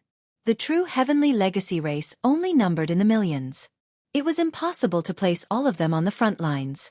The main force of this war, at least the vast majority of the war of attrition, still had to rely on the fleets of the many slave races of the First Universe. Of course, the AI robot squadron under the Heavenly Legacy race was also one of the main forces. The Heavenly Legacy race was mysterious. The forces dispatched from the Heavenly Legacy race's main camp to participate in the war, such as a massive fleet of tens of thousands of warships, might only have one true Heavenly Legacy race clansman. However, the terrifying combat strength of this fleet was real and couldn't be ignored. A single Heavenly Legacy race clansman with an electronic consciousness could control countless AI robots at the same time. Battleships, or even entire fleets, were all controlled by intelligent robots. That would be enough. Otherwise, how could the Heavenly Legacy race, which only had a few million true clansmen, dominate the entire First Universe? In the First Universe, there were more than a few hundred slave races in the First Universe. There was once a joke that circulated in the three universes. At the time, the Heaven's Legacy race had yet to dominate the First Universe. There was a time when a massive fleet of several thousand warships, fortresses was sent to attack a race that refused to submit. In the end, the Heavenly Legacy race's fleet won, and this race became a slave race of the Heavenly Legacy race. In the end, the patriarch of this race raised his head and sighed. He said that the Heavenly Legacy race had mobilized thousands of warships and tens of billions of clansmen to attack a small race. How could they not sweep it away? This was clearly self-reproaching and lamenting the unfairness of the world. As a result, the several thousand fortresses of the Heaven's Legacy race fleet opened all of their hatches. Countless sentient robots lined up and walked out, flooding the void. But there was only one true member of the Heaven's Legacy race. A single member of the Celestial Legacy race with an electronic consciousness was enough to lead an enormous fleet into battle. All orders would be transmitted to the entire fleet in the form of an electronic consciousness and received by all the sentient robots. Not only was the command instantaneous and comprehensive, but there was also no deviation in the execution of the command. This was because they were all intelligent robots and did not have their own consciousness. They only had the consciousness to carry out orders. This was much more efficient than humans and other races, who followed the example of their superiors and passed down orders one by one. This was why the Heaven's Legacy race's fleet was so frightening. Of course, this was only referring to regular battles, and it didn't include the battle between the Supreme Primordial Age and the Heaven's Fate Clan's fleet that had occurred in the source of all evil. That was purely a special case. The two sides involved in this battle were simply not on the same level of strength. In short, for the Heaven's Legacy race, it was completely normal for an enormous fleet to only have one or two true members of the Heaven's Legacy race presiding over it. For example, this was the case this time. The vanguard fleet of the Heaven's Legacy race was enormous. There were 1,000 fortresses of various sizes and 100 fortresses of various sizes. In addition, there were over 10,000 star-level warships that were 3,000 meters long and star-level warships that were 1,000 meters long. Such a massive vanguard fleet was completely controlled by sentient robots. Countless sentient robots were sent to the battlefield, but there were only two members of the upper echelon of the Heaven's Legacy race who were in charge of commanding the flagship. These two positions were enthusiastically contested by the upper echelons of the Heaven's Legacy race. In their view, this was an excellent opportunity to perform a great service. Just that the various races of the Federation of the Second Universe had sent a fleet over, and they had even taken the initiative to invade. The battlefield was in the First Universe their own territory. They were afraid. Also this time, the vanguard fleet was carrying the tens of millions of void soldiers that had been captured not long ago. They would be deployed on the battlefield as cannon fodder to consume the enemy's strength. It was safe to say that the Heaven's Legacy race's fleet would definitely win the battle no matter how one looked at it. The various races of the Federation of the Second Universe were invading. He would be beaten to a pulp. If the young chief, Di Xiaofeng, were there, nobody would have been able to take away the command of the vanguard fleet. The other upper echelons of the Heaven's Legacy race would have been able to compete for the position of deputy commander at best. However, the young chief, Di Xiaofeng, was missing. It was said that a major accident had taken place in the root of all evil. The entire fleet that was sent to reinforce Di Xiaofeng was annihilated. They didn't even have the chance to send out a distress signal. It was definitely because of a great disaster. Otherwise, how could such a thing have happened? There were already rumors in the Heaven's Legacy city, claiming that there was a terrifying being beyond the Star-Lord state in the depths of the root of all evil, and that the young chief, Di Xiaofeng, had already perished and would never return. That was why the upper echelons of the younger generation of the Heaven's Legacy race were all fighting for the position of commander of the vanguard fleet, as if they had been injected with chicken blood. In their eyes, they were no longer fighting for the position of commander of the vanguard fleet. They were fighting for the position of commander of the vanguard fleet in the future. They were fighting for the future of the Heaven's Legacy race. Now that Di Xiaofeng had perished, the clan chief would definitely choose a new person from the younger generation to replace him. If the commander who led the vanguard fleet to the space battlefield performed well, he would undoubtedly have a better chance. Under such circumstances, even the senior members of the Heaven's Legacy race had secretly reached a consensus that they would no longer fight for the position of commander of the vanguard fleet, leaving the opportunity to the younger generation. In the end, due to the fierce competition, everyone wanted to be the first to obtain the position of commander of the vanguard fleet. The Heaven's Legacy race was in turmoil for a while. In order to prevent internal strife, the clan chief, D.E., stated that the position of commander and deputy commander of the vanguard fleet would no longer be decided by the clan. Instead, the younger generation of the clan would be allowed to compete with each other and launch a fair competition. Yi Xian's eyes glittered when he heard the news. Since it was a fair competition, it couldn't be better. Chapter 35-27. Although it was confirmed that the commander of the vanguard fleet would be chosen by the younger generation of the Tianji clan through a fair competition, there was still no conclusion as to how this competition would be held. Clan leader De had yet to make a final decision as to the rules of the competition. However, with the fleet about to depart, the rules of the competition would be announced very soon. If it was not today, it would be tomorrow. Yi Xian was already determined to win. He sneered to himself and did not ask any more questions. He immediately steered the demon battleship toward the core area of Tianji City. Along the way, they passed through the outer industrial zone and the inner defensive circle. Along the way, every star that Yi Xian saw in this vast star domain was forged into a majestic alloy city. There was almost no rocky land on the surface of the star. It was all cold alloy, as if the entire body of the star was made of metal. It was as if it was made of alloy. It was shocking.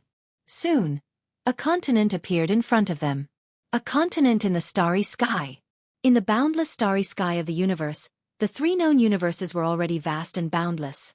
In these three universes, there weren't only stars in the universe.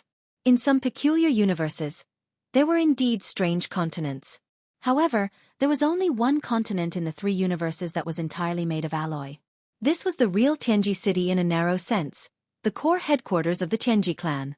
Tianji City did not look big on the surface. It was only 1,000 kilometers in radius, which was about 1,000,000 meters. However, it was divided into two layers. The outer layer was the surface of this alloy continent. The inner layer was the internal space, just like the underground area of the continent. Due to the use of space folding technology, the underground area of this alloy continent was even wider. That was an important place. Other than clan leader De and a few of his core subordinates, no one was allowed to enter. Among the 9 mechanical intelligence cores in Yi Xian's hands, only the young clan leader Di Xiaofeng had the authority to enter the core area of Tianji City. The other 8, including Sha Baofeng, were all direct subordinates of clan leader De. However, because they were not core members, they were all only allowed to enter. They had the right to enter and exit the outer layer of Tianji City. The Heaven's Legacy race was different from other races.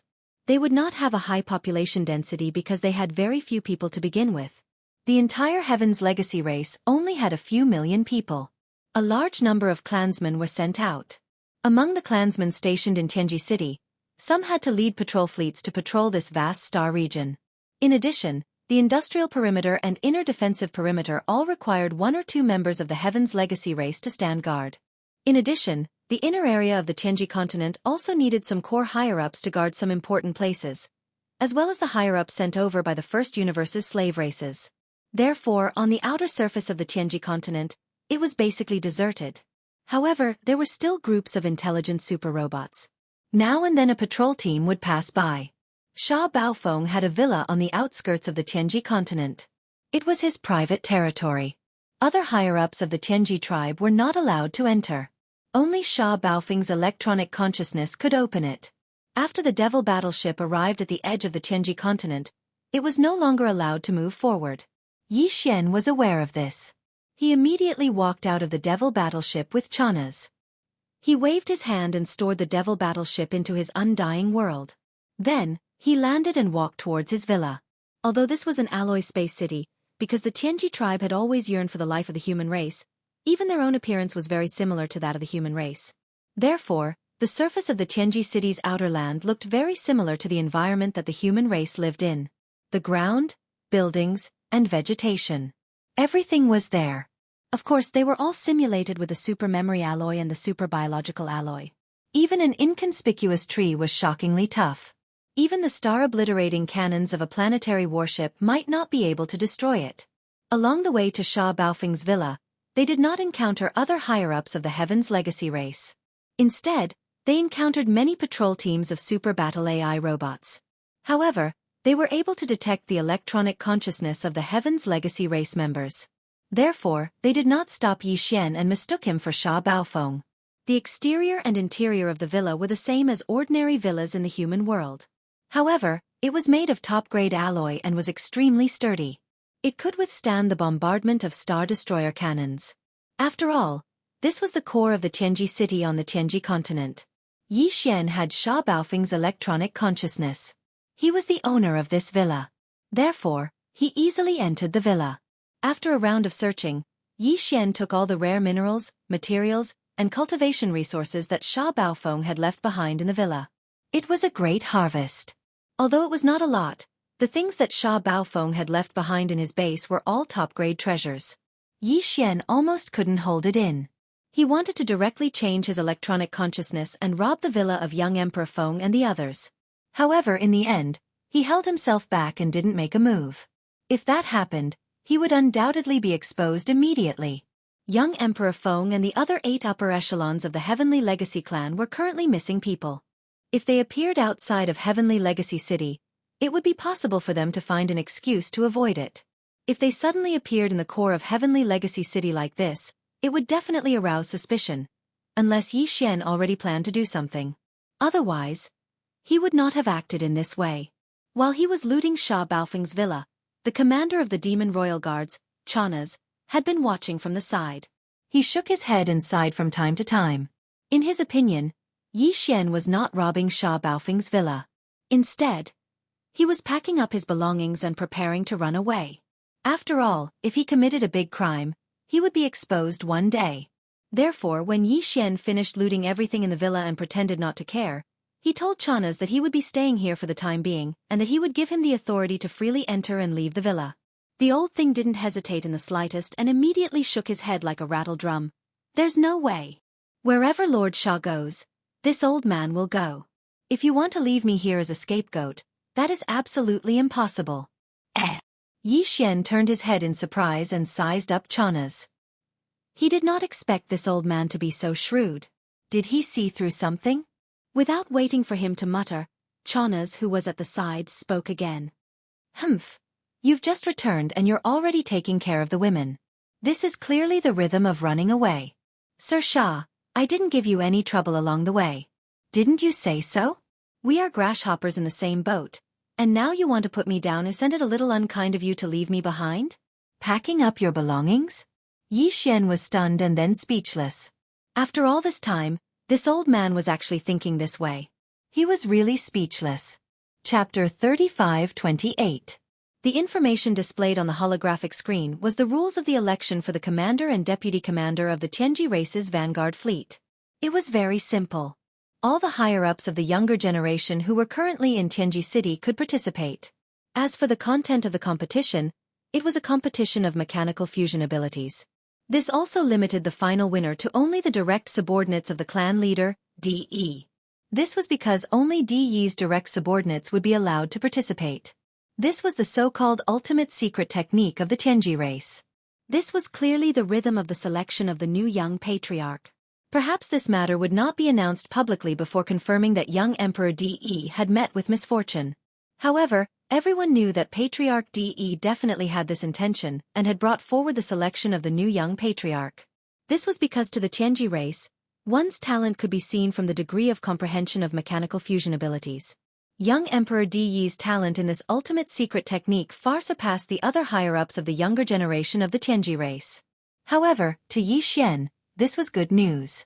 He did not care about the young patriarch of the Tianji race, but Yi Xian had to obtain the commander of the vanguard fleet. If it was a competition of other domains and electronic abilities, Yi Xian might not dare to boast. However, in terms of mechanical fusion abilities, in the entire Tianji race, other than Patriarch Di, who had created this ultimate ability, Yi Xian was not afraid of anyone else. This included the few elders in the race. Although Yi Xian had never seen them before, he still had a certain understanding of their mechanical fusion abilities through the memories of young Emperor Di and the others. In other words, if nothing unexpected happened, the commander of the Tianji race's vanguard fleet this time would be none other than Yi Xian. The problem of the Void Soldier Ladle race could be considered to have been solved. Yi Xian was now thinking about the rescue problem of the demon people's royal uncles. After the thousands of slave races in the first universe were conquered by the Tianji race, every race's patriarch or emperor had to send an elder they had the best relationship with to Tianji City as a hostage when they ascended the throne. Because of this, it was said that there was an independent area inside Tianji City called the Imperial Prison. Those who were imprisoned were all members of the royal family of each race. In order to get close to the Imperial Prison, one had to enter the Tianji continent. Among the 9 mechanical intelligence cores in Yi Xian's hands, only young Patriarch Di Xiaofeng's electronic consciousness had this authority. However, Xiaofeng could not show himself now. Otherwise, it would cause trouble for Yi Xian. Everything would be exposed before he could take over the entire soldier ladle race. This matter was clearly at a dead end. If young Emperor Di used his identity to rescue the past generations of demon emperors, then the rescue of the Bing Diao clan would encounter a change. If he didn't move and waited for the commander of the vanguard fleet to take over the entire soldier ladle clan, then Yi Xian would immediately head to the front lines and wouldn't have the time to rescue the past generations of demon emperors. Looks like I can only wait until I return to Tianji City from the battlefield before I think of a way to save those old guys. After thinking for a while, Yi Xian shook his head and sighed. This is clearly a long-term plan to hide behind the enemy. But the demon race is too strong. Unless I have no other choice, I don't want to give up. Sigh this matter. Sighing, Yi Xian had no choice but to confirm the general direction of the follow-up action. First, he would get the commander's hat of the vanguard fleet and take over the soldier ladle race. Then, he would return to Tianji City and rescue the demon race's royal uncles. At this time, the holographic 3D screen in the villa's living room flashed again. A middle-aged man with a square face and a dignified face appeared on the 3D screen. Yi Xian's heart skipped a beat. He quickly got up and bowed slightly. Patriarch. Bang. Just as he finished speaking, a loud sound came from the sofa beside him. Yi Xian turned around and saw the commander of the Demon Royal Guards, Chanas. He hurriedly got up from the ground and stood respectfully in front of the sofa. His body was trembling slightly. Greetings, Patriarch. To the thousands of slave races in the first universe, the Patriarch of the Qianji clan, De, was a god. He was a supreme existence. The entire first universe was his territory. In fact, there were only a few races in the first universe who had seen De in person. Even Chanas had never thought that he would be able to see the Patriarch of the Qianji clan, De, with his own eyes when he came to the Qianji city this time, even if it was through a holographic 3D screen. Therefore, he was caught off guard and panicked. This was like the ordinary people in the dynasty suddenly seeing the arrival of the immortal emperor. It was inevitable. At this moment, Yi Xian's heartstrings tightened. He was not particularly reassured about Chanas. He was afraid that this old man would suddenly say something that he should not say. Originally, Yi Xian was also thinking of ways to avoid this. However, De's appearance was too sudden. He was caught off guard. Fortunately, this was only an image of De's doppelganger. There should not be too big of a problem. The core of the Qianji clan's existence was actually an electronic consciousness. Therefore, in the huge Qianji city, Patriarch De could transform into thousands of doppelgangers at any time. As long as there was an electronic device, he could appear at any time.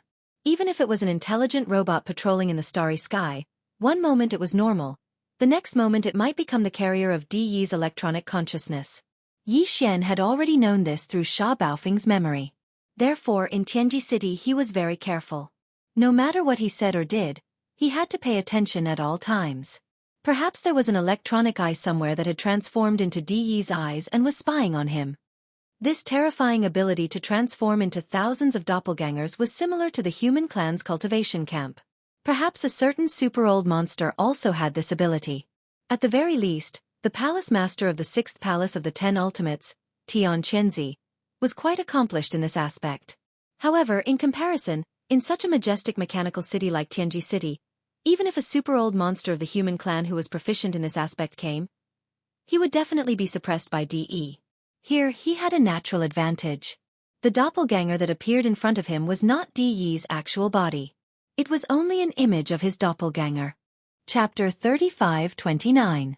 Yi Xian was actually very nervous. Although the image in front of him was only an image from the holographic screen, and this image wasn't De himself, but just an image of his clone, the identity of the other party was still there. The biggest boss of the first universe with his current cultivation strength, if he were to continue. At that time, he was not even qualified to talk to the doppelganger image. How could he not be nervous? However, things were going more smoothly than he had expected. After all, this was Tianji City, and Yi Xian was now in Baofeng Sha's private villa. Except for Baofeng Sha's electronic consciousness, in the entire Tianji clan, only De and his doppelganger could come here at will. Even the super-old monsters in the clan did not have this authority. The fact that Yi Xian could come here was enough to explain the problem. Of course, this was also the result of De being too conceited about the existence of the Tianji clan. He did not expect that the electronic consciousness of the Tianji clan could be devoured. After all, he was a mechanical life created by the human technological pioneer Xing Bo, and the devouring system was a posthumous work of Xing Bo. It was understandable that it surpassed De's ideas in some aspects. With anxiety, Yi Xian reported in detail the details of the mechanical battle that had happened in the Heavenly War Star area that day. Of course, he reported from Baofeng Sha's point of view. All the memories and Baofeng Sha's own inferences and guesses were stored in Baofeng Sha's mechanical intelligence core. Yi Xian was just reading and narrating at the same time.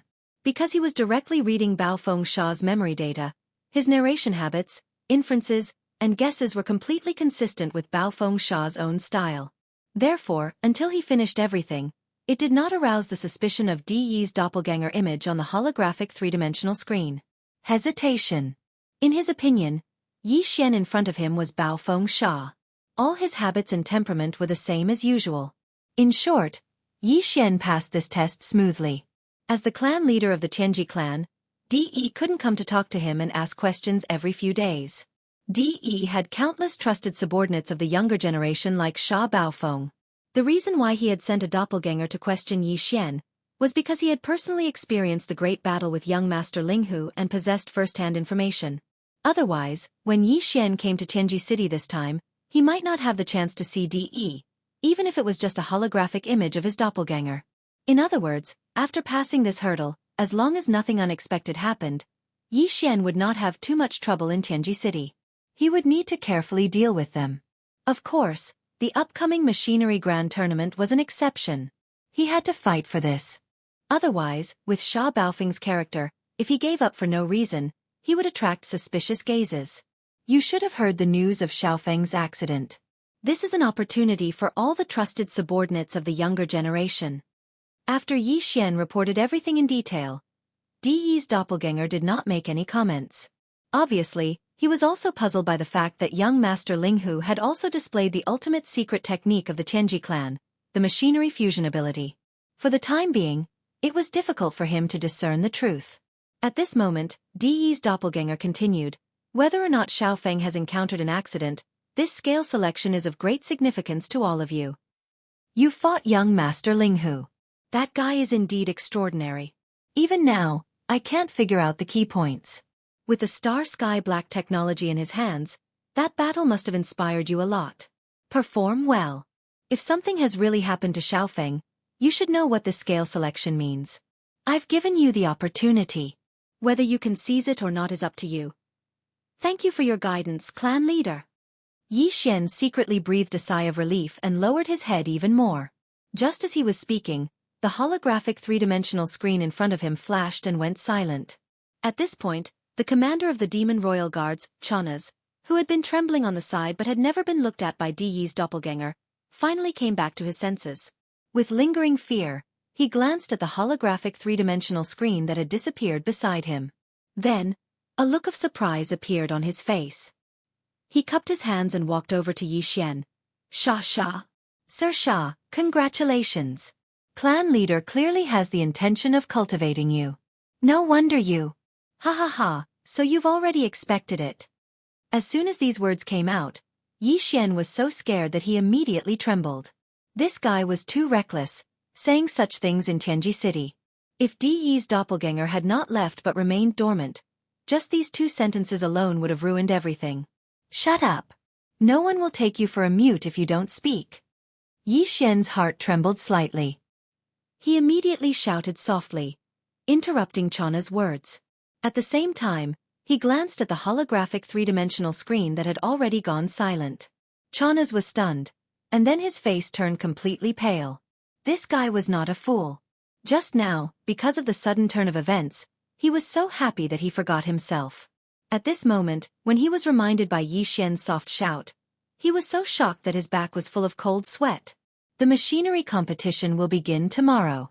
Before that, I have to go and get my base fortress back. When I went to the Devil Emperor planet to carry out the mission, I asked the base fortress at the periphery of the industrial circle to improve its performance. After all, it is my personal vehicle. It will be more convenient for me to use it in the competition this time. Turning his head and glancing at Chana's, Yi Xian directly walked out of the villa after he finished speaking. This was also why he was so meticulous. The Machinery Grand Competition was no small matter. Baofeng Sha's vehicle was a large fortress with a diameter of 100,000 meters. With his personality, he would not abandon his own vehicle and use the demon battle horn that he brought from the demon race as a temporary means of transportation. However, if that was the case, then there would be a new problem in front of Yi Xian. That was, although the Life Fortress Starfield could change its appearance at will, as long as Yi Xian obtained the various performance data of Baofeng Sha's vehicle, he could directly change its appearance. However, the scale was very difficult to change. Baofeng Sha's vehicle was a large fortress with a diameter of 100,000 meters, while the Life Fortress Starfield was only a small fortress with a diameter of 50,000 meters. The difference was too big. If Yi Xian really brought Baofeng Sha's vehicle into the competition, he would definitely lose. Although he had the electronic consciousness of the Tianji race and had done some research on the integration of machines, how could he compare with the real-life Fortress Starfield? If he wanted to win, he had to use the Life Fortress Starfield to change into Bao Feng Sha's vehicle. Chapter 35:30. A short while later, Yi Xian and Chanas arrived at the outer industrial circle. They saw Sha Baofeng's ship, Baofeng, in the star dock of a huge industrial star. Yi Xian had Sha Baofeng's electronic consciousness, so he entered this huge fortress without any hindrance. He immediately copied all the performance data of this huge fortress and entered it into the database of the devouring system. Through the devouring system, it was transmitted to the star dock. The Wild Fortress. However, even with these performance data, the Wild Star Dock could not directly transform into Baofeng's appearance. The size of the Wild Star Dock was a shortcoming. The Wild Star Dock had to increase its size from its current diameter of 50,000 meters to 100,000 meters. If it was in the past, this would definitely be impossible to accomplish in a single night.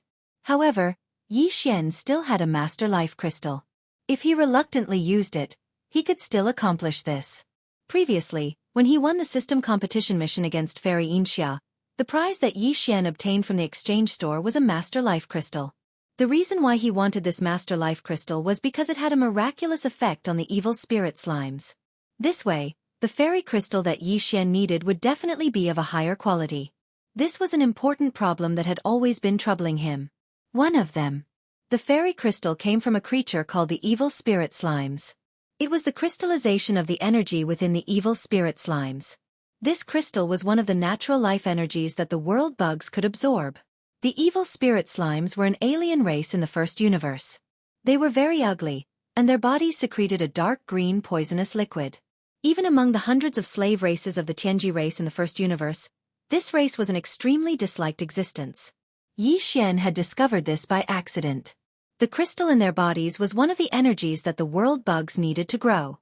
After the Master Life Crystal was used, the world bugs' evolution slimes grew crazily. Countless micromolecules erupted, and in the end, the Wild Star Dock grew into a small fortress with a diameter of 50,000 meters. After that, Yi Xian won 3 competitive quests from the system. His targets were the Unfettered One, the Fallen Demon Child, and the Witch Dust Lady. Among them, he didn't find any Master Life Crystals from the system exchange store of the Carefree Master and the Demon Dust Maiden, so he chose other treasures that were also extremely precious. However, Yi Xian found a second Master Life Crystal in the exchange shop of the Fallen Demon Son and chose it immediately. And now, this Mother Life Crystal had come in handy. Yi Xian immediately retrieved this Mother Life Crystal from his undying world and threw it to the devouring system. Ding! Congratulations to host for obtaining Mother Life Crystal. Quality: pure and flawless. Effect: Life Evolution Energy Crystal. Can rapidly and continuously increase the life level of evil spirit slimes. Do you want to use it now? The system notification sounded in his mind very quickly. Following which, a golden crystal the size of a baby's fist was directly absorbed by the devouring system and injected into Yi Xian's undying world, the Wild Star Fort. Sha sha sha. Rumble. Soon low and continuous muffled sounds rang out from within Yi Xian's body, accompanied by a dense amount of weak rustling sounds. It gave off the feeling that countless silkworms were eating, nibbling away at the mulberry leaves in a sea of mulberry leaves. The Wild Star Fort floating in his undying world was rapidly expanding at a speed visible to the naked eye. Not only was its size expanding, the exterior of the battleship was also changing.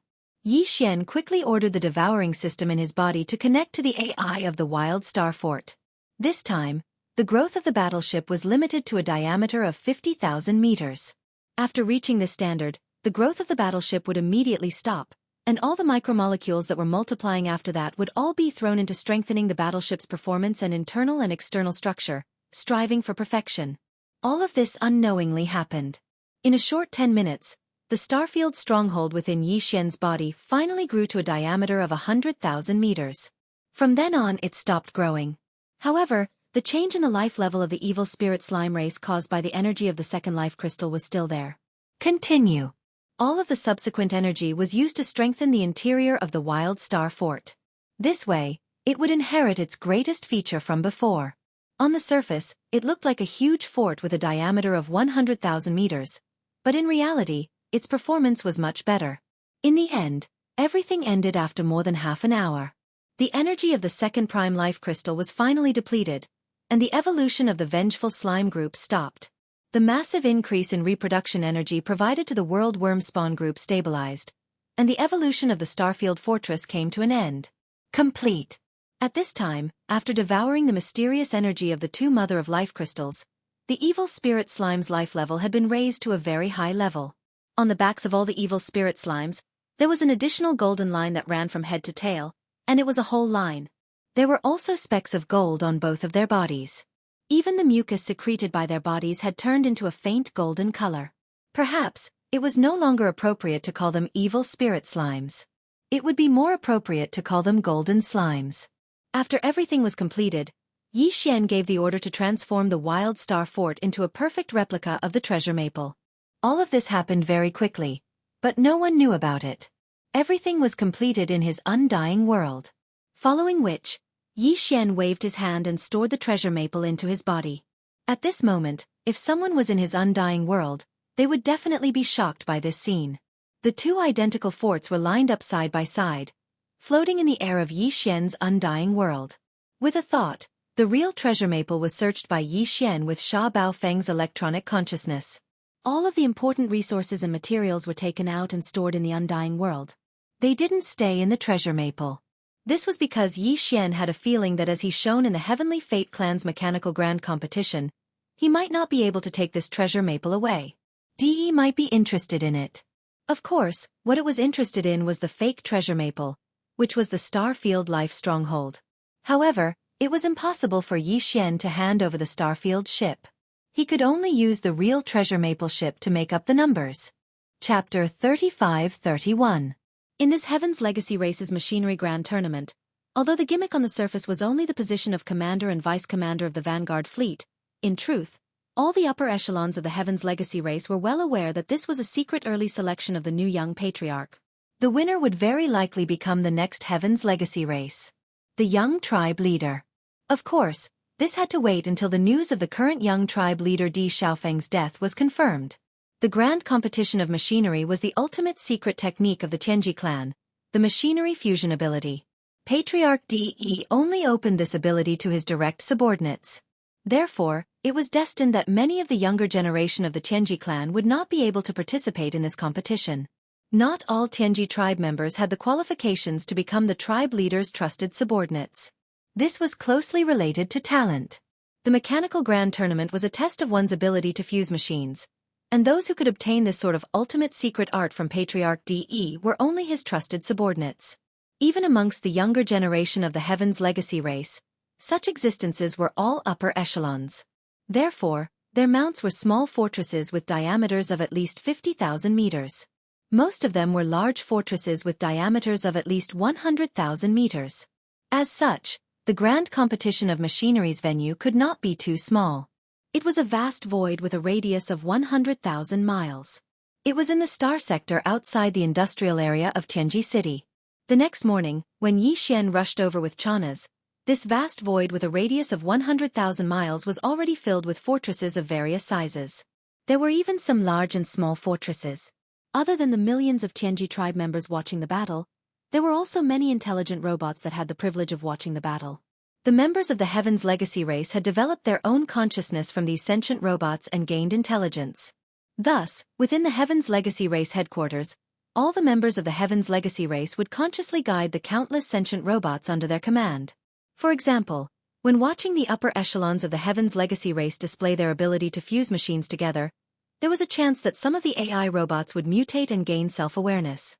This meant that a new member of the Heaven's Legacy Race had been born. In addition, there were also some fortresses that carried the hostages sent to Tianji City by the slaves of the Tianji clan. They were originally imprisoned in the Imperial Prison in the depths of the inner city of Tianji City. However, De obviously would not let go of this opportunity to show the power of the Tianji clan. He had personally ordered the Heaven's Legacy Race's Imperial Prison guards to escort them over so that they could witness the power of the Heaven's Legacy Race's ultimate secret art. Patriarch De had yet to appear, but there was no doubt that there were many of his clones in the countless battleships, fortresses. In this mechanical grand city, De, as the ancestor of the Heavenly Legacy Race, could be said to be everywhere. The grand tournament of mechs was about to begin. The rules were simple, so simple that there were no rules at all. Therefore, The candidates could enter the arena to challenge at any time. When they were defeated and withdrew, it meant that they had lost their qualifications. If you were strong enough, you could stand firmly in the center of this vast void with a radius of 100,000 miles from the beginning. You could accept everyone's continuous challenges and stand until the end, with everyone's attention on you. Yi Xian was not impulsive. Although he was confident that he could do this, it would be too eye-catching. This was Tianji City. Yi Xian was not afraid of other existences, but he could not help but be afraid of the patriarch of the Tianji clan, De. Although De was only an intelligent life form created by the human race's technological pioneer, Xing Bo, he had proven his ruthlessness by killing Xing Bo. Moreover, as a newly born mechanical intelligent life, De was able to lead a large group of intelligent robots to gradually grow stronger and guide them step by step. From them, more mechanical intelligent life forms were born, and he successfully dominated a universe for hundreds of thousands of years. This in itself was already very impressive. This already showed how terrifying his methods were. Not to mention an extremely intelligent mechanical intelligent life form, even a pig, after living for hundreds of thousands of years, could become a powerful figure in the pig world. Yi Xian knew that he could not defeat such an existence at the moment. Therefore, there was no need to attract too much attention. He had to win the machinery grand competition, but at most, he would be like a dark horse, appearing at the crucial moment and giving people the impression that he had won by luck. Otherwise, if the tree stood out from the forest and attracted De Yi's suspicion, it would be really troublesome. The battle quickly unfolded. The two core members of the younger generation of the Tianji clan fought each other in this void with a radius of 100,000 miles. From time to time, there would be rumbling sounds of thunder, and a large part of the void was disturbed. These two high-level members of the younger generation were not weak. Their mounts were large fortresses with a diameter of 100,000 meters. Moreover, because the competition was the ultimate secret technique of the Tianji clan, the machinery fusion technique, these two fellows directly began to fully integrate with their mounts as soon as they entered the arena. Both of the mechanical battle insects looked extraordinary. One turned into a mechanical knife puppet, similar to Sha Baofeng's original form, but more powerful, and walked the path of strengthening close combat. The other one turned into a starry sandworm. Its entire body was covered with dense barbs and soft tubes that looked like mouthparts. Each soft tube was actually a cannon muzzle. It walked the path of long-range combat strength enhancement. Although the mechanical battle insects transformed from the two fellows' machinery fusion technique were nothing new, at least Yi Xian did not find any highlight. As the battle unfolded, he gradually felt that he was rather inspired. The Tianji clan was indeed full of talents. When it came to the cultivation of the human race's cultivation methods, the cultivation of the demon's mental power, and the cultivation of the bloodline talents of the various races of the Second Universe Federation, the Tianji clan was nothing, and definitely was not outstanding. However, in the field of machinery and electronics, every member of the Tianji clan definitely had a unique talent. And the core members of the younger generation who were able to become the trusted aides of clan leader D were naturally the best of the best. The degree of transformation of these two mechanical battle insects was not amazing, and Yi Xian even felt that they were a little too conservative and backward. However, as the battle unfolded, Yi Xian opened his eyes in terms of the battle skills of these two fellows after they had fully integrated with their mounts. Yi Xian did not miss any of this. He directly transmitted the images to the life fortress that had transformed into the Baofeng through the devouring system in his body. Chapter 35-32. In the previous battle, the two core members of the Tianji clan's younger generation had transformed into a mechanical blade mantis and a space sandworm after activating their mechanical fusion ability with their mounts. One was strengthened for close combat, while the other was strengthened for long-range attacks. In the end, the one who emerged victorious was the one with a strengthened close combat. The blade mantis. It had to be said that among all the members of the Tianji clan who had comprehended mechanical fusion, there were quite a few who preferred the blade mantis. In Emperor Xiaofeng's impression, about 40% of them preferred the blade mantis. For example, Emperor Xiaofeng's own blade mantis was a blade mantis. Even Sha Baofeng, who had fought against the life fortress at the beginning of the battle, was the same. The blade mantis was a space bug with an advantage among all the bug forms. It belonged to the combat bug race, especially in close combat. Its pair of giant blade-like mantis arms were extremely eye-catching, so it was very popular.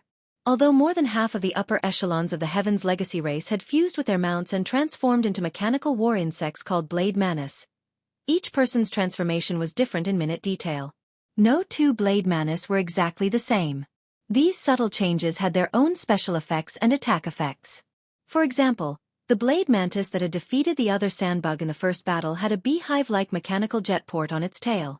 It was densely packed with jet holes. These holes were packed together like a beehive. Not only could they shoot out superalloy spikes, but they could also shoot out mini death ray cannon energy beams.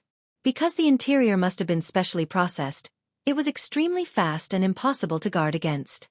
While the praying mantis waved its gigantic mantis arms to engage in close combat, its tail suddenly shot out a wave of superalloy spikes, followed by a wave of concentrated mini death ray cannons, the effect of which was absolutely fatal. Even Yi Xian was inspired. The guy who had won the first battle was called Saina's. In Sha Baofeng's memory, this guy's cultivation was above Sha Baofeng's. Although his talent was not as good as the young patriarch Emperor Xiaofeng's, the difference was not too big. This time, he had entered the battle at the beginning and was domineering. It was clear that he wanted to dominate the competition from the very beginning and seize the first place with an absolute advantage. There were almost no rules in the grand competition. As long as you had the ability, you could go up the stage from the beginning. What you would face would be one battle after another. This seemed to be a huge disadvantage, but in reality, as long as you displayed enough strength, you would be able to scare off many competitors. However, the allure of the Vanguard Fleet Commander truly wasn't small, and the allure of the future young patriarch was even greater. No matter how strong Saina's was, the core members of the younger generation of the Heaven's Legacy race couldn't all give up without a fight. The second challenger quickly went up. This battle was even more intense and lasted for almost an hour. Finally, Saina's won by a narrow margin. However, he was still brimming with vigor, not at all tired after fighting 2 battles in a row. This was related to the special characteristics of the Tianji race mechanical life form. The total amount of cultivation power of the human race experts was limited, and it was continuously depleted in battle. Moreover, there was no time to replenish it. This was the same for the experts of the various races of the Federation of the Second Universe. This was because no matter how boundless one's physical strength was, it would still be depleted in an intense battle. However, the Heaven's Legacy race couldn't do this. After activating their mechanical fusion ability, as long as the energy in the kinetic energy cabin of the stronghold didn't run out, any member of the Heaven's Legacy race could always maintain their vigorous energy and strongest battle state. To put it bluntly, as long as the electricity didn't run out, they would always be full of energy. Is there anyone else who isn't convinced? He had defeated 2 opponents in a row, especially the second one. Amongst the core members of the Heaven's Legacy race's younger generation, he had a very high reputation. At this moment, Saina's was in high spirits. His 100,000-meter-long mechanical blade hovered in the air, exuding a domineering aura as he loudly roared. Perhaps they were scared off by his previous battles and extraordinary might, but for a moment, the surrounding void was filled with discussions. However, no one stepped up to accept the challenge again. Yi Xian frowned. Just as he was about to step forward and prepare to enter the arena, a cold laugh sounded out from the left side of the void. His figure flashed as he entered the large competition space. This was a purple-haired young man who looked quite demonic.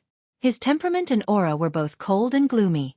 The aura he exuded was at the 11th stage of the mystic light realm, the same as Yi Xian.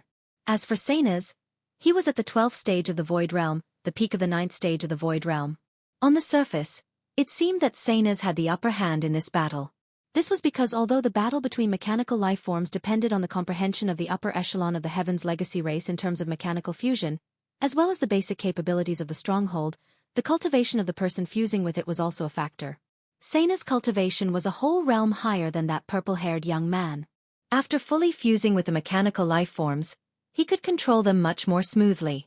However, in reality, after seeing this purple-haired young man enter the arena, Saina's expression immediately changed and became somewhat gloomy. On the other hand, that purple-haired young man had a calm expression, as if he didn't put Saina's in his eyes at all. "Yi Luo, when did you return? How come I didn't know?" With a gloomy expression, Saina's asked, calling out the purple-haired young man's name.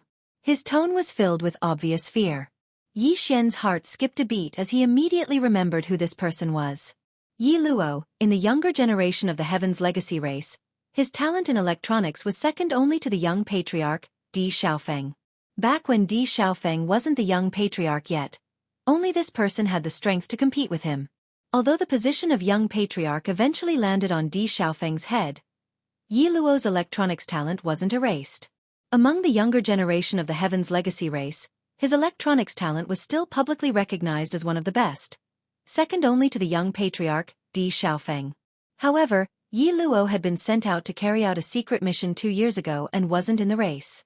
It was precisely because of this that Sanas and the other younger generation experts of the Heaven's Legacy race, who were weaker than him in terms of electronics, were moved and wanted to seize this opportunity to fight. What Sanas didn't expect was that Yi Luo had actually returned and appeared in today's competition. This made him feel uneasy because he didn't have much confidence in fighting against Yi Luo. Yi Luo's electronics talent was very strong, and his comprehension of mechanical fusion was even stronger. He had surpassed Sanas. Chapter 35-33. Each one of them is more arrogant than the other. Yi Xian raised his hand and rubbed his forehead.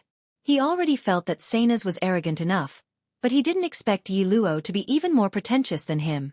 It seemed that the core members of the younger generation of the Heavenly Legacy race were all like this. He flipped through the mechanical intelligence cores of young Emperor, Bao Fengsha, and the other 8 and found that this was indeed the case. Bao Fengsha was also a very arrogant person. Yi Xian had thought that it would be best to win this battle by a narrow margin and keep a low profile, but now it seemed that this wasn't possible. Bao Fengsha was arrogant to begin with, and if he kept a low profile, it would instead arouse suspicion. Just as he was muttering to himself, in front of him, in the void with a radius of 100,000 square kilometers, came a large number of mechanical grinding sounds, accompanied by the rumbling of thunder. After Yi Luo stepped into that light purple illusory fortress, he immediately started the mechanical fusion. The fortress with a diameter of 100,000 square meters immediately began to change shape and actually began to shrink inward. Once the Heaven's Legacy race's mechanical fusion ability was fully unleashed, the largest size of the mecha battlebug would be the diameter of the stronghold itself. As for the smallest size, it would depend on the mecha race clansman's comprehension of this ultimate secret technique. For example, young Emperor Xiaofeng's fortress was 100,000 square meters in diameter, so after fully activating the mechanical fusion, the mechanical battle insect that young Emperor Xiaofeng and his fortress transformed into could be 100,000 square meters in length at most. This was related to the original performance of the fortress, so it was a hard limit. As for the smallest, it could reach 5,000 meters. This was already an extremely impressive comprehension ability. Among the 8 Heavenly Legacy clan members that Yi Xian killed in the Origin of All Evil Star region, there was also a fellow who had a large stronghold that was 100,000 meters in diameter. His smallest limit was 7,000 meters. This person's talent in electronics was only second to young Emperor Xiaofeng and Yi Luo, and he was ranked third among the younger generation of the Heavenly Legacy race. However, in general, unless it was in a special environment like the Root of All Evil, which was filled with countless void cracks, the Heavenly Legacy race members would fight in their largest form after performing mechanical fusion with their fortress. At this moment, Yi Luo was doing the opposite. He could clearly transform into a giant battle insect with a diameter of 100,000 square meters, but after activating the mechanical fusion ability, this light purple illusory fortress kept shrinking in size. What surprised Yi Xian even more was that upon seeing this, Saina's expression became more solemn. He frowned and muttered, "Rapid insect again?" Then, without hesitation, he stepped into the fortress that was suspended in the void beside him. After the last battle, he had temporarily dispelled the fusion. The creaking sounds of machinery grinding could be heard, and soon, the mechanical blade puppet that had won 2 battles appeared once again. At this time, Yarrow's light purple fantasy fortress had basically completed its transformation. The loud grinding sounds of machinery gradually weakened, and in the end, they could no longer be heard. What appeared before them was a very strange mechanical battle insect. It was only 5,000 square meters in size, which immediately drew cries of surprise from the surrounding void. Heavens! 5,000 square meters? Yi Luo's comprehension of the mechanical fusion ability actually broke through again. A fortress of 100,000 meters. His previous limit was 6,000 meters. In the entire Heaven's Legacy race, only young Patriarch Di Xiaofeng was able to reach 5,000 meters. I didn't think that Yi Luo would be able to do the same. Without a doubt, Sanas will definitely lose this battle. In terms of talent in electronics, he is still far inferior to Yi Luo. That's right. Yi Luo transformed into a rapid insect. He is most proficient in the speed domain. Unlike other battle insects, the smaller the size of the rapid insect, the faster its speed. Sana's fought with Yi Luo once at 6,000 square meters and was slightly at a disadvantage. Now, Yi Luo has broken through again. The rapid insect has shrunk to 5,000 square meters. Sana's will definitely lose. As these cries of surprise sounded out, a strange expression couldn't help but flash across Yi Xian's face. He was not surprised by Yi Luo's mechanical fusion ability. He was not surprised that Yi Luo could actually shrink a fortress from 100,000 square meters to 5,000 square meters. This was nothing. Young Emperor Xiaofeng could also do it. But didn't he still lose to Yi Xian? What truly surprised Yi Xian was that the mechanical battle insect that Yi Luo and his fortress had transformed into was actually a rapid insect with all-around enhanced speed. Rapid insect. A type of space insect race. Like the space blade mantis, it was a battle insect race with an extremely violent temperament. The biggest characteristic of the swift bugs was their speed. Their whole body was covered with layers of sharp carapace blades, densely packed and stacked on top of each other. Under the extremely fast movement state of the swift worm, these carapace blades that covered the surface of its body were simply indestructible. Even a starry sky battleship could only flee in the face of the swift worm's charge. If it was enveloped, the final result would be that the entire huge battleship would be cut into pieces and directly dismembered. Countless pieces. At this moment, there was such a mechanical rapid insect across from the mechanical space blade mantis. Its entire body was covered in purple super alloy blades. Furthermore, it had clearly been strengthened. The battleship's diameter of 100,000 square meters had shrunk to 5,000 square meters, and the density of the alloy had increased countless times. However, if these blades touched a space fortress, even if it was also made of superalloy, it would definitely be cut open easily like a thin piece of paper. Coupled with the rapid insect speed, these countless purple alloy blades were simply a nightmare. It should be known that at a certain speed, even a thin piece of paper could cut through metal and stone. Seeing all of this, Yi Xian couldn't help but sigh in his heart. As expected, it was sharp. No wonder even the previously arrogant Senas had become serious. This alloy swift bug, which looked dozens of times smaller than the saber mantis, was indeed extremely difficult to deal with. Hum! A low rumble sounded in the void, and the 5,000-meter-long swift insect shot out like an arrow. In the blink of an eye, it was already in front of the praying blade. It did not stop there, nor did it have any other means of attack. It just directly crashed into the praying blade. Yi Luo, you sneak attack! The other party attacked without saying a word and arrived in front of the blade mantis in the blink of an eye. Sanas screamed in horror. The blade mantis's strong legs bent slightly, indicating that it was about to bounce up. With the blade mantis's super jumping ability, this bounce would be at least a few hundred to 1,000 kilometers away. Unfortunately, he did not have this opportunity because the speedy worm had already made contact with his body. The speedy worm, which was only 5,000 meters long, instantly passed under Dao Qi's abdomen. It did not have any other means of attack because it did not need to. Countless superpowers covered its entire body. Strong alloy blades were the rapid insect's best and most powerful weapon. Whoosh! Chapter 35-34. The dense layer of sharp blades on the surface of the swiftworm's body was too powerful. A large fortress with a diameter of 100,000 meters was forcibly compressed to a length of 5,000 meters. The density of the material increased by many times, and coupled with its terrifying speed, it was simply unstoppable. In just one exchange, Senna's mechanical blade puppet was split open, and dozens of 1,000-meter-long wounds appeared under the mechanical battlebug's abdomen. Sparks flickered, and even the rumbling of thunder could be heard. This kind of injury might not be much to a mechanical blade puppet with a length of 100,000 meters, but this was only the first round. With such an outcome, it was hard to imagine how this battle would continue. The swiftworm did not need any other means of attack. It was a peerless weapon by itself. The high-density superalloy covering its body completely turned into a nightmare for the enemy under its extreme speed. Cries of surprise could be heard from all around. Heavens, this is too shocking. Senas was injured in the first round. Yarrow is indeed stronger. What terrifying speed! Furthermore, after the swiftworm shrunk to a length of 5,000 meters, the superalloy is even denser. It's simply incomparably sharp. The mechanical blade puppet simply cannot block it. There is no suspense in this battle.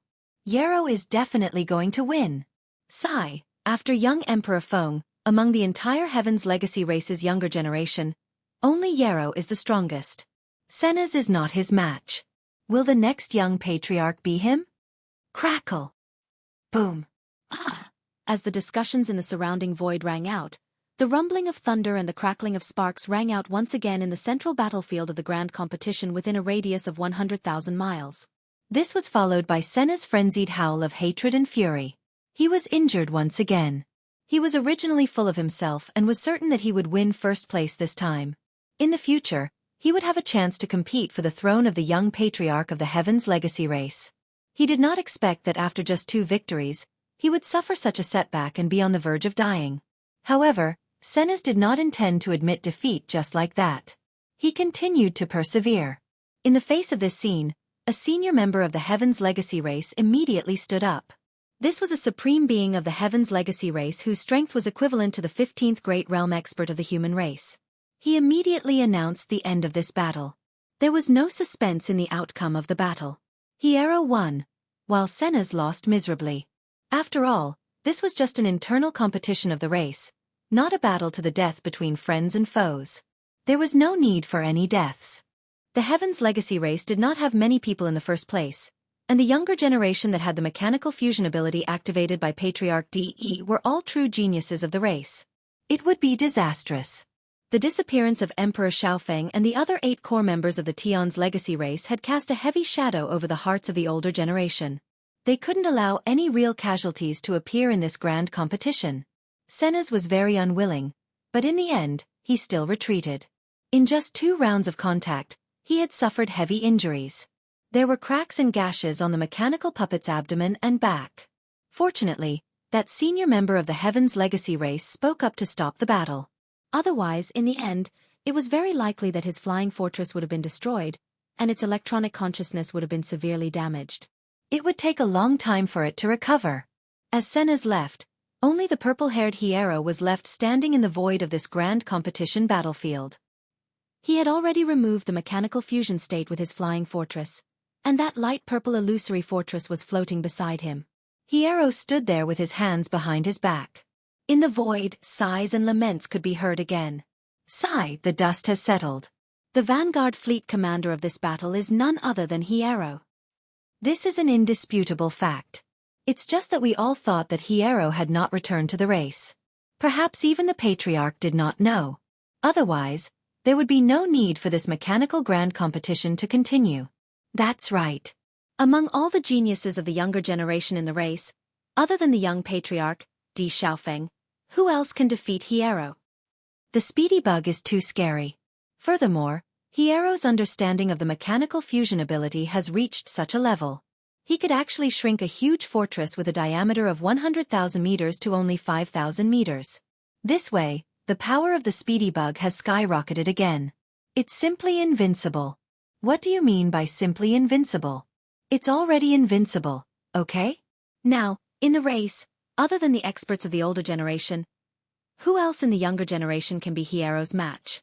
Even Senna's lost miserably in just 2 moves. Sigh. This mechanical grand competition should be over. Senna's will be the vice commander of the vanguard fleet. To him, this is even more of a humiliation. With the 2 of them working together, I'm afraid there will be many unexpected episodes. In the surrounding void, some of the spectators had already started to leave. The huge black fortress that carried a large number of slaves and hostages from the imperial prison had also started to move slowly in the direction of the Tianji continent. Obviously, everyone thought that this mechanical grand competition had already ended. Yarrow was so powerful that no one in the younger generation would show up and jump out to be abused. Even Yarrow himself thought so. With his hands behind his back, he looked around the void. After looking around, he did not even say a few polite words. He directly waved his hand and stored the light purple dreamy fortress beside him into his body. Then, his figure flashed and was about to leave. At the same time, the commander of the Demon Royal Guards, Chanaz, beside Yi Xian, looked at Yi Xian with suspicion. Based on his understanding of Yi Xian during this period of time, he was definitely muttering and doubting in his heart. What's wrong with Sir Shah today? Why isn't he planning to interfere? In fact, in the next instant that suspicion arose in Chenosi's heart, Yi Xian's loud and clear voice that carried a hint of ridicule was already loudly heard. Yarrow, why are you in such a hurry to escape? Don't worry, this is the clan competition, not a battle between us and the enemy. I promise I won't beat you up. Silence. A deathly silence.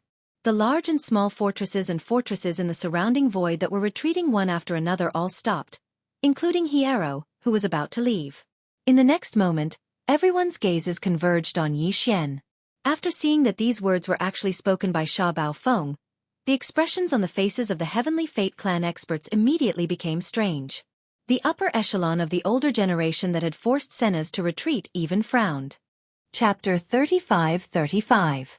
As soon as he finished speaking, Yi Xian's figure took a step forward and stepped into the void of the 100,000-kilometer-wide competition in front of him. The commander of the Demon Royal Guards, Chanas, who was originally standing side by side in the void to watch the competition, immediately turned green and howled miserably in his heart. He knew that this guy was not someone who would rest easy. Just a moment ago, he was still muttering about why he had changed his personality, but now he was suddenly making trouble again. While smiling bitterly, Chanas suddenly had a flash of inspiration, and then his eyes lit up. He suddenly understood why Yi Xian was so determined to kill the young patriarch, Emperor Xiaofeng, in the source of all evil Starfield. It turned out that he wanted to replace him. Although Yi Xian seemed powerful, Chanas had seen with his own eyes how Yi Xian tortured Emperor Xiaofeng and the others. The 8 high-ranking members of the Tianji clan were all geniuses of the younger generation. Even when they used the mechanical fusion ability, they were still no match for him. Now, Yi Xian was merely ranked behind Emperor Xiaofeng. What could Yi Xian be compared to? The moment he thought of this, Chanas's breathing quickened. The reason why he followed Sha Baofeng to the headquarters of the Tianji clan was to get promoted and become rich. If Lord Sha could become the young patriarch of the Tianji clan, it would be tantamount to reaching the heavens in a single step for him. It should be known that this journey was full of hardships, and he had been through it with Lord Sha. Didn't Lord Sha say it himself? We are grasshoppers on the same rope. Thinking of this, Chanas immediately raised his arms and shouted excitedly, as if he had just been injected with chicken blood. Lord Sha, do your best, as long as you don't beat the shit out of him. This shout almost made the eyes of the people in the void fall to the ground. Those Tianji clan members who were still in a daze because of Yi Xian's words finally came back to their senses. All kinds of discussions instantly broke out, most of them ridiculing Yi Xian. On the one hand, Yi Xian did have a lot of supporters. On the other hand, more people believed that he would be the next young patriarch of the Tianji clan. At this moment, they deliberately shouted to show their goodwill. Heavens, it's Sha Baofeng? What's wrong with this guy? You're actually courting death? There's a good show to watch now. Yi Luo will definitely beat him to a pulp. I was just thinking that I wasn't satisfied enough just now. I didn't expect there to be such a pleasant surprise. How laughable. A fellow that's ranked far out of the top 20 of the younger generation actually wants to challenge the second-ranked Yi Luo. This kind of confidence is simply unimaginable. Young Master Ling Hu must have damaged his brain. This guy just suffered a big loss in the heavenly battle starfield not long ago. I didn't expect him to be so forgetful and want to die as soon as he comes back. That should be it. Young Master Ling Hu must have damaged his brain. Otherwise, how could he be so confident? Not only did he challenge Yi Luo, he even dared to boast that he would beat the shit out of him. His brain damage knows no bounds. What a pity. After this battle, Yi Luo's ranking among the younger generation will most likely fall below the top 100. This is because he was previously recognized by the Patriarch and was granted the ability to fuse machines. Otherwise, he would be at least below the top 1,000. As these one-sided discussions and evaluations spread, Yi Luo, who had stopped leaving because of Yi Xian's arrogant words, took a step forward and returned to the center of the battlefield. He looked at Yi Xian with a sneer and said, Baofeng Sha, did you just challenge me? I'll give you one more chance. You can change your words now. Can I change my words now? Based on Baofeng's character, he would never keep a low profile if he had the strength to defeat Yi Luo. Therefore, even if Yi Xian didn't want to be in the limelight, he could only follow Baofeng's temperament at this moment. Otherwise, it would arouse suspicion. In the face of Yi Luo's arrogant words, he did not show any trace of politeness. He rolled his eyes and continued, You, on the other hand, if you change your mind and admit defeat now, I will definitely fulfill my promise and not beat the shit out of you. Ha ha ha. Interesting, interesting. I didn't think that your brain would really be damaged by young Lord Linghu. In the face of Yi Xian's unyielding attitude, Yi Luo was so angry that he laughed. He waved his hand and brought out the light purple fortress that he had just put into his body. Before he stepped in, he looked back at Yi Xian and raised his right hand. He put his index finger across his throat and made a throat-sealing gesture. I won't. What promise did I make? Be careful in this battle. I've been in a bad mood recently, so I can't guarantee that I won't go too far. If you die, don't blame me. If it was before, you would indeed have the qualifications to say such words in front of me. Yi Xian sneered as he replied forcefully once again. Moreover, he gave the surrounding Heavenly Legacy clan members a precaution in advance, so as to prevent them from displaying an overly powerful mechanical fusion ability and attracting unnecessary suspicion.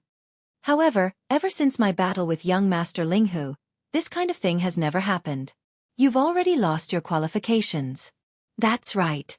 In that battle, this great one was indeed beaten quite badly by young Lord Linghu, but I wholeheartedly accept my loss. You didn't even have the honor of fighting such a peerless genius, so what right do you have to be so arrogant here? Taking advantage of this opportunity, Yi Xian shamelessly praised himself. Although this great one lost, this great one's gains in that battle are beyond your imagination. It's too shocking. Even now, when this great one thinks about it, this great one can't help but be fascinated.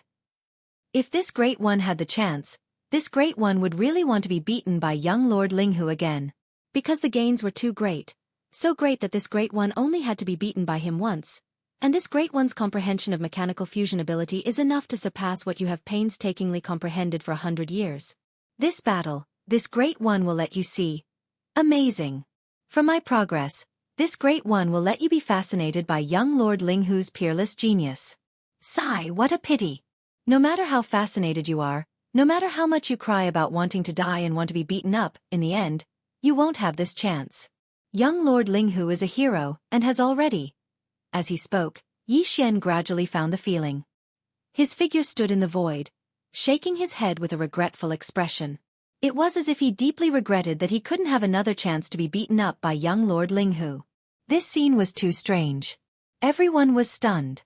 All the members of the Heavenly Legacy race in the void were dumbstruck. Even Chanaz was dumbstruck. He suddenly wasn't so sure. This Lord Shah in front of him didn't look like the kind of person who had been scheming for a long time. On the contrary, he didn't look like an old schemer. It was more like his brain had really been beaten up. With this thought, Chanaz felt unwell again. Chapter 35-36. Rumble. Kachacha. As Yi Luo stepped into the light purple fortress, the sound of machinery grinding could be heard. He once again activated his mechanical fusion ability. The light purple fortress with a diameter of 100,000 meters quickly transformed into a 5,000-meter-long speedy bug. Yi Xian also waved his hand and summoned the treasured maple from his body, causing it to float in the void. Of course, this was not the real treasured maple, but a transformed version of the life fortress, the Starfield. After all, it was a life battleship, made up of countless micromolecules derived from the world bugs. It could also mimic a 100,000-meter-long space fortress at a microscopic level, including the electronic frequency. There were absolutely no flaws or omissions. Even if the patriarch of the Tianji race, DE, was here, he would not be able to see through it. Immediately after, Yi Xian turned around and stepped into the treasured maple. At the same time, he gave the order for the treasured maple to begin its mechanical transformation. The same sound of machinery grinding could be heard. In the eyes of the many Tianji race members in the void outside, this was Sha Baofeng activating his mechanical fusion ability, causing the treasured maple to begin its mechanical transformation. However, in reality, this was all the Starfield Fortress's own actions. Yi Xian did not participate at all. He was just leisurely waiting in a small cabin inside the treasured maple. Of course, once this transformation was completed and the fortress entered battle mode, Yi Xian would still use Sha Baofeng's electronic consciousness to control it. No matter how flexible the life fortress was, it did not have any battle experience. This was all up to Yi Xian. After all, the opponent now was not in existence like Sha Baofeng, but the second most talented person in the younger generation of the Tianji race. It might not be safe to leave everything to the life fortress. Previously, when he was fighting with young Emperor Feng and the others in the source of all evil, Yi Xian had used Sha Baofeng's electronic consciousness to enter the life stronghold and used his own battle experience to control the mechanical demon insects to fight. Otherwise, if the life stronghold were to fight by itself, it definitely wouldn't have such a result. As the grinding sounds of machinery came from inside the treasure maple, the shape of the enormous ship began to change. The gazes of all the Tianji clan clansmen in the surrounding void all gathered on the ship, including more than one unknown doppelganger of clan leader De. They were all very curious about what the treasure maple would become. Based on Sha Baofeng's usual habits, he should have used a 100,000-meter-long mechanical puppet. However, considering the speed and attack characteristics of the swift bugs, Sha Baofeng should have shrunk the size of the mechanical puppet. That way, the pressure would be much less. In the past, when Sha Baofeng performed a complete mechanical fusion, the smallest size of his Baofeng could be shrunk to about 10,000. The surrounding experts didn't think that it would be the same this time.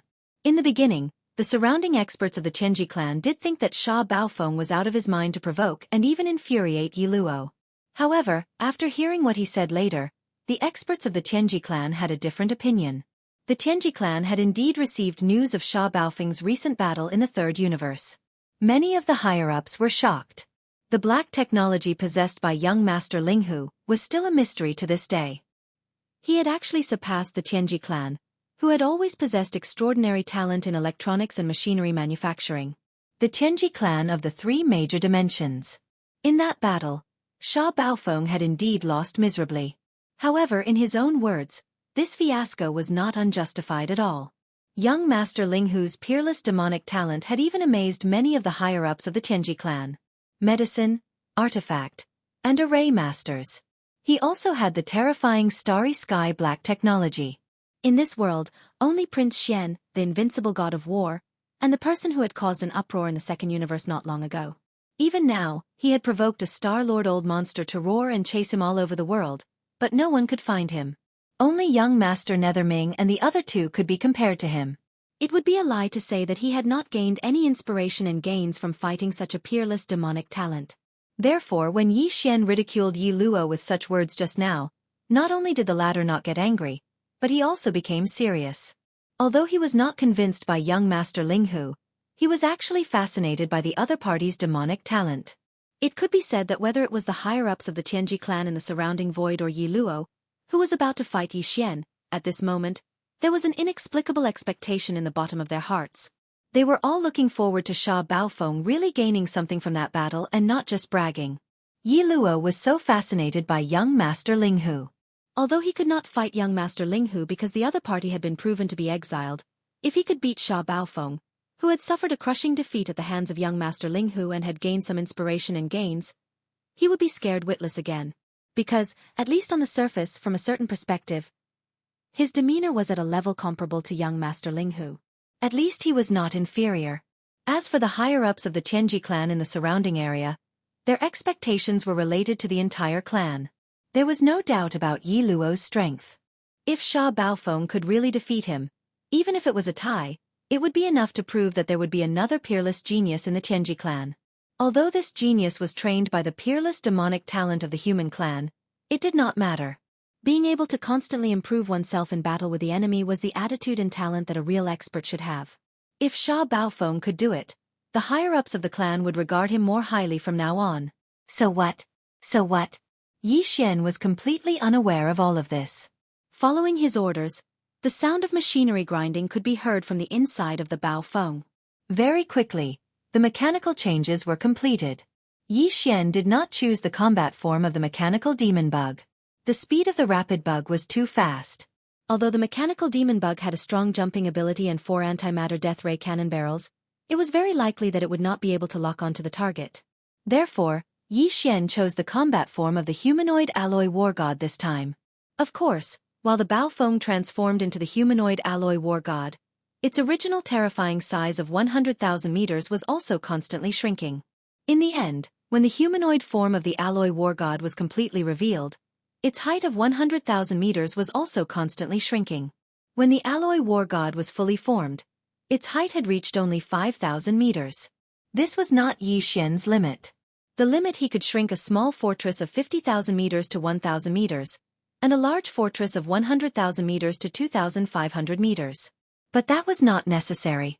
On the one hand, it was not suitable for this battle.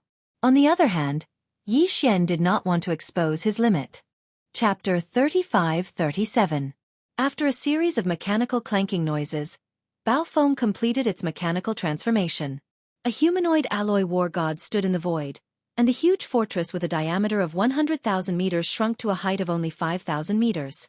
In its left hand was a huge alloy shield, in its right hand was an alloy spear that was more than 10,000 meters long, and behind its back was a pair of energy beams that flapped from time to time, creating ripples in the void. It looked majestic and extraordinary. This scene shocked all the spectators, and a wave of exclamations came from the surrounding void. Oh my god, what the hell is this? A humanoid? A humanoid? What is Baofeng Sha trying to do? Isn't the mechanical fusion ability only able to transform into various forms of mechanical combat insects? I've never heard of humanoid mechanical transformation before. It's indeed a little strange. The reason why the mechanical fusion ability of our race can transform into various forms of mechanical combat insects is because the characteristics of these insects are suitable for combat. However, everyone's understanding is different, and the form of the mechanical combat insect may not necessarily be correct. Baofeng Sha has broken the shackles of this thought. The appearance of mechanical transformation has undoubtedly opened a bigger window for the mechanical fusion ability, opening up a new way of thinking for our people.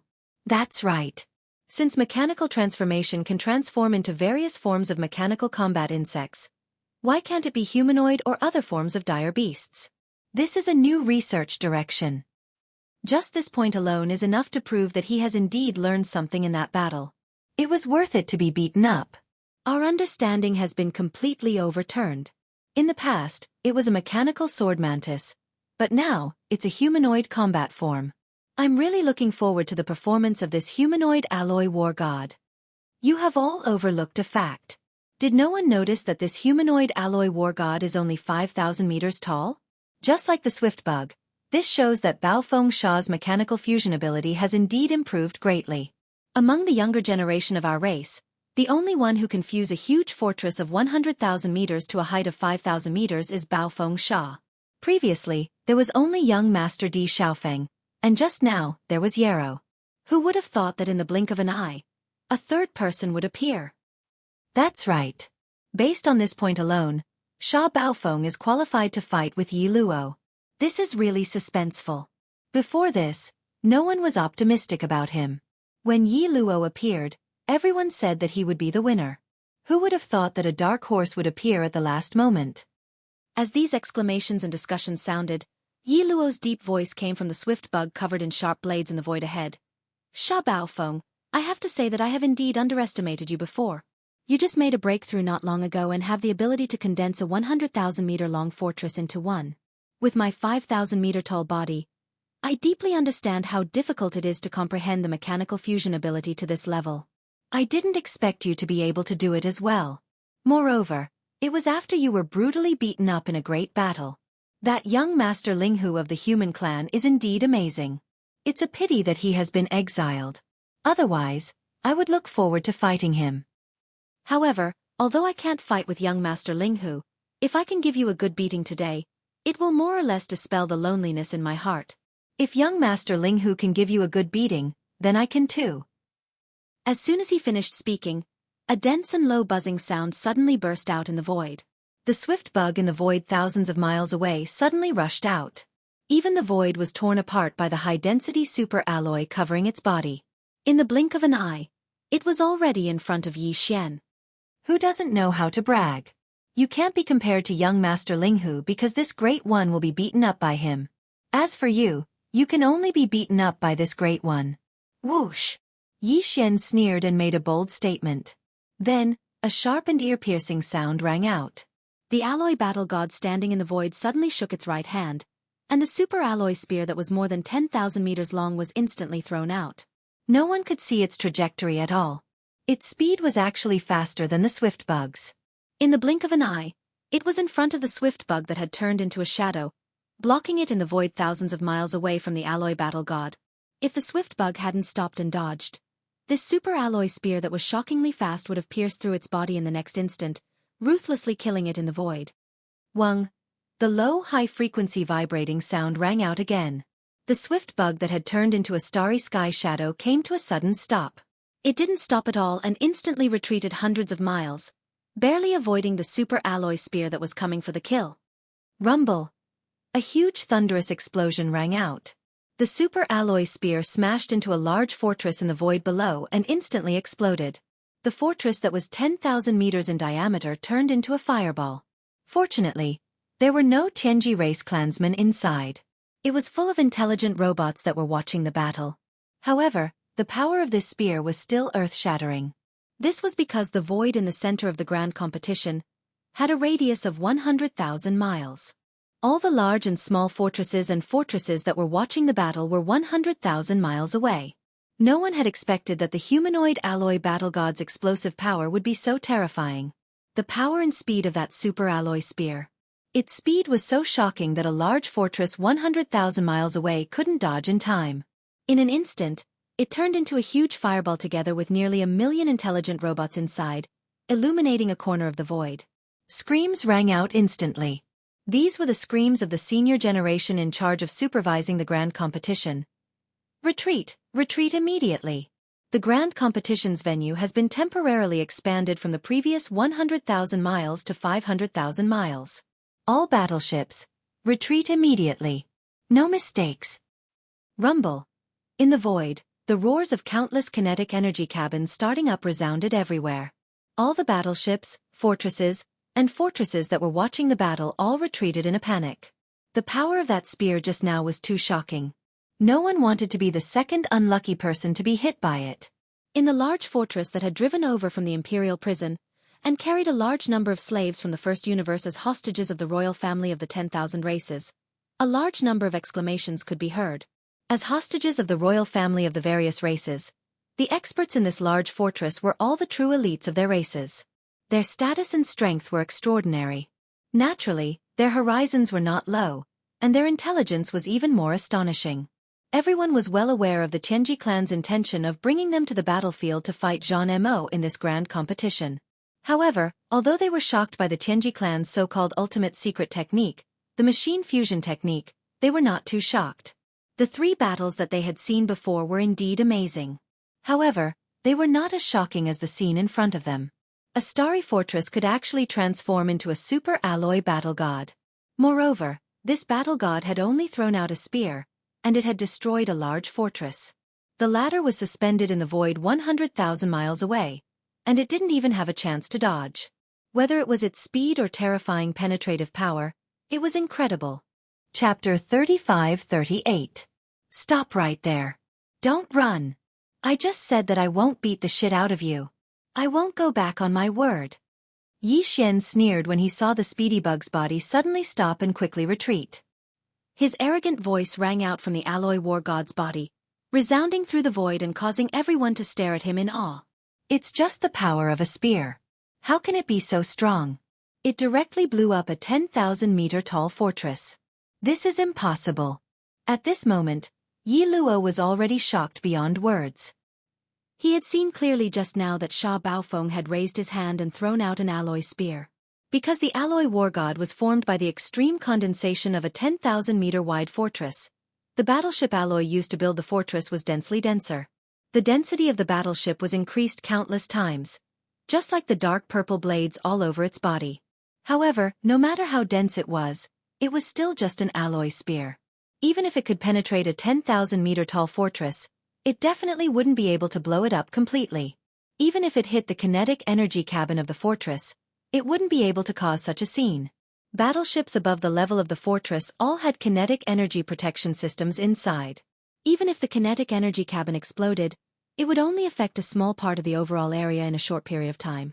Unless it was uncontrollable, it would explode completely. There would be a time difference between this. However, a 10,000-meter-tall fortress had actually turned into a fireball in an instant. This feeling was as if what had hit him was not an alloy spear at all, but a super energy cannonball that had been condensed to the extreme. In fact, this was indeed the case. The Starfield Life Fortress was formed by the evolution of the world bugs. This kind of mysterious existence between life and non-life could evolve everything, including the antimatter death ray cannons fired by the Life Fortress. They were all evolved from their micromolecules. They were all transformed. Although the spear that Yi Xian threw out looked like an alloy spear on the surface, it was formed from countless micromolecules of the world bug. The moment it hit the fortress, all of the micromolecules changed shape, transforming from the superalloy into a super-concentrated form of energy. Then it exploded. Under such circumstances, it would be strange if the fortress wasn't destroyed in an instant. Yi Luo wasn't an ordinary existence. Although he didn't know how Yi Xian did it, he saw the strangeness in it. Before he figured out Yi Xian's method, he didn't dare to rashly attack. At this moment, he quickly retreated and at the same time tested with words. He wanted to know himself and his enemy, and solve the doubts in his heart. He was confused, and think about it. Unfortunately, Yi Xian wasn't fooled. As the arrogant words came out of his mouth, the alloy war god pressed forward step by step. With a single step, he was already 100 miles away. His empty right hand buzzed as it once again condensed an alloy spear. At this time, the fortresses and strongholds of the battleships watching the battle in the surrounding void had already retreated to 500,000 miles away. The void in the central district was much wider, and the speed bug's speed advantage had more room to play. Yi Luo saw that the other party didn't fall for his trick and didn't reveal anything. He could only grit his teeth. The void hummed, and his body instantly turned into a starry afterimage. He circled around and shot toward the alloy war god's left arm. The alloy war god's right arm held the terrifyingly powerful alloy spear. Once it was thrown, even the speed bug could only narrowly avoid it with its terrifying speed. Yi Luo didn't dare to take the risk again. At this moment, he attacked from the left side of the alloy war god. As a result, the alloy spear in his right hand was blocked on the other side. It could be said that he was using the alloy war god's body as a shield. Of course, the alloy war god could turn around and throw again, but the speed bug needed a very short time. With its speed, it could reach the front of the alloy war god in one charge. Then with a scratch, the super alloy blades all over the speed bug's body could easily cut off the alloy war god's left arm. In the void. Wang. With a heart-shaking buzzing sound in the void, the speed bug arrived at the left side of the alloy war god in the blink of an eye. The speed of the alloy war god's spear could match or even surpass the speed bug's, but this didn't mean that the alloy war god's original speed was the same. At this sight, some of the celestial legacy race members in the distant void sighed. They could almost see the alloy war god's entire body being dismembered. The speed bug was too fast. After dodging the terrifying spear in the alloy war god's right hand, it only needed to circle around the alloy war god's body a few times, and the human-shaped alloy war god would be reduced to giant pieces of alloy scrap and fall into the void. In the void. Yi Luo also thought the same. At this moment, even his heart, which had been in his throat, gradually calmed down. At this time, the alloy war god's left shoulder and left rib suddenly burst with light. A partial energy shield was raised, protecting half of the alloy war god's left body. It seemed to want to use this to block the cutting of the dark purple alloy blades that covered the speed bug's entire body. Yi Luo laughed. His mocking voice came from the speed bug. It's useless. It's just an energy shield. It can't block it at all. Wang. Chi la. The next moment, there was a slight sound like silk being torn apart. The super alloy blades on the speed bug's back cut through the energy shield and pressed down on the alloy war god's left shoulder. If nothing unexpected happened, the alloy war god's left arm would fall into the void and be cut open in the blink of an eye. Yes, it's useless. This is exactly what I wanted to tell you. Within the alloy war god, Yi Xian laughed coldly. Did you forget? I still have a battle shield in my left hand. Contradictions are one. If the battle spear can make you afraid, how can this shield be simple? When he finished speaking, the alloy war god had already raised its left arm. The huge alloy battle shield protected the left side of its body, replacing the previous layer of energy light shield that had been cut open by the alloy blades in an instant. It was also at this moment that the layers of dark purple blades on the left side of the speed bug's back came crushing over. Wang. The moment the two came into contact, the battle shield, which was made of super alloy material just a second ago, suddenly changed form and turned into a pitch-black antimatter deathlight shield. No! Rip! Rip! As Yi Luo screamed in horror, there was a series of faint but dense ripping sounds. It was like boiling oil being poured into ice. The dense layer of dark purple blades on the left side of the speed bug's back began to melt at a speed visible to the naked eye. As long as the black antimatter deathlight shield came into contact with it, it would instantly and completely disappear without a doubt. Chapter 35-39. Whoosh! Ah! A series of strange noises rang out like boiling oil splashing on ice. A small portion of the left side of the swiftness bug's back melted in an instant. At this moment, Yi Luo had fully activated the mechanical fusion ability of his warship, and he could feel the pain. The uncontrollable pain made him let out a miserable howl. Void. All of this took a long time to describe, but it happened in the blink of an eye. The upper echelons of the Tianji clan, who were watching the battle from 500,000 li away, only saw a blur before their eyes, and then the tide of the battle had completely turned. At this moment, the war spear in the alloy war god's right hand was raised high again, and the cold tip of the spear was aimed at the swiftness bug that had not yet retreated. In the next instant, the spear was thrown out and killed Yi Luo on the spot. It was also at this moment that several core upper echelons of the Tianji clan of the older generation flew into the void of the Central Domain Grand Competition at the same time and announced the end of this battle. The Grand Competition was over, and the winner was Sha Baofeng. Everything was settled at this point. Stop howling. This great uncle said that I would never beat the shit out of you. Today, this great uncle will let you live. After Yi Xian's words rang out, the alloy war god put away its shield and spear, and then ordered the Baofeng to deactivate its mechanical transformation. With a series of grinding sounds, the humanoid war god quickly returned to the original fortress form of the Baofeng. Yi Xian took a step forward and then immediately put it away with a wave of his hand. While doing all this, Yi Xian's heart was in his throat. He was indeed worried that one of the clones of the Tianji clan's patriarch, De, would immediately appear before he could put away the Baofeng. If that really happened, the other party would definitely find all kinds of excuses to keep Yi Xian's Baofeng for research. This would be a dead end. Yi Xian would never hand over the life fortress. If that happened, he would definitely be in big trouble. Fortunately, his movements were fast enough. He waved his hand and stored the life stronghold into his body before the other party appeared.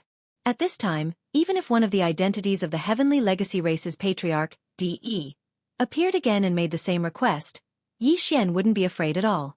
Within his undying world, there were two identical treasure maple ships suspended side by side. One was transformed from the life fortress that he had just absorbed into his undying world, while the other was the real treasure maple ship. At that time, he would just have to hand over the real treasure maple. Yi Xian wouldn't feel any heartache.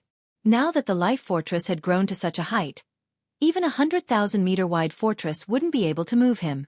Compared to the life fortress, no fortress could compare. Stuffing them would be useless. I accept my defeat wholeheartedly. Very soon, Yarrow also deactivated his mechanical transformation state, and the Swiftworm returned to the appearance of a light purple fortress. Its surface was bumpy, and it looked rather pathetic. The super alloy blade that had been corroded by the black antimatter shield in the left hand of the alloy war god had been formed from the toughest part of the outer wall of the light purple fortress. That was a real corrosion, which had directly led to the terrible appearance of the light purple fortress. However, this was the headquarters of the Heaven's Legacy race, and there were countless industrial planets in the periphery. It could be easily repaired. Moreover, Yarrow had also been deeply affected by this battle. Thus, when he waved his hand to absorb the light purple fortress into his body, he turned to look at Yi Xian. His expression was strangely calm. There wasn't the slightest trace of resentment. However, there was a complicated expression in his eyes. He suddenly stopped midway and stared at Yi Xian for a while before suddenly sighing. Young Master Linghu is truly a peerless genius. I didn't think that just by being beaten up by him, you would actually have such a huge change in your understanding of mechanical fusion. That antimatter shield is dead. It can ignore any attack, and there's no need to worry about close combat. In terms of long-range attacks, you have that alloy spear with terrifying explosive speed. Even the speed of the Swiftworm is slightly inferior. TSK, TSK, TSK. You have trump cards in both long-range and close combat. This is simply heaven-defying. You have a big brain hole, but no one can think of a way to break it. Impressive. At this point, Yarrow seemed to have suddenly thought of something. He changed the topic, and the expression on his face became even more strange. If I'm not wrong, that alloy spear should also have another kind of transformation, right? Antimatter Deathlight Spear? This is what it means to be truly invincible. In the end, he smiled bitterly and sighed again. It turns out that you were still holding back. You didn't even use your full strength in this battle. Your real trump card hasn't been used, and I've already lost. Back then, in the battle with young Master Emperor, although he won, I wasn't convinced. However, in today's battle, I'm completely convinced. It's just a pity that in this life, I have no chance to fight with that peerless genius of the human race, young Master Linghu. As these words spread, exclamations came from the surrounding void again. Oh my God, did I hear it wrong? With Yero's arrogant temperament, he actually admitted defeat in front of everyone and expressed that he was convinced of his defeat this time? This is simply unbelievable. What's even more shocking is that Sha Baofeng's speed of growth is too amazing. He easily defeated Yero without using his full strength. This is simply unimaginable. What a crazy idea. That antimatter deathlight shield is simply the best. It's absolutely invincible in close combat. Any kind of attack, including energy attacks, can be blocked by this black shield. The special characteristics of antimatter light energy have determined all of this. But how did he do it? How can he actually turn the antimatter light energy generator? After moving it to the hands after the mechanical transformation, can the volume of that equipment be compressed? This doesn't make sense at all. Maybe it's a guide. How thick are the arms of a 5,000-meter-tall alloy war god? The antimatter light energy generator of the big fortress has a diameter of at least 10,000 meters. How can it be compressed into 2 arms?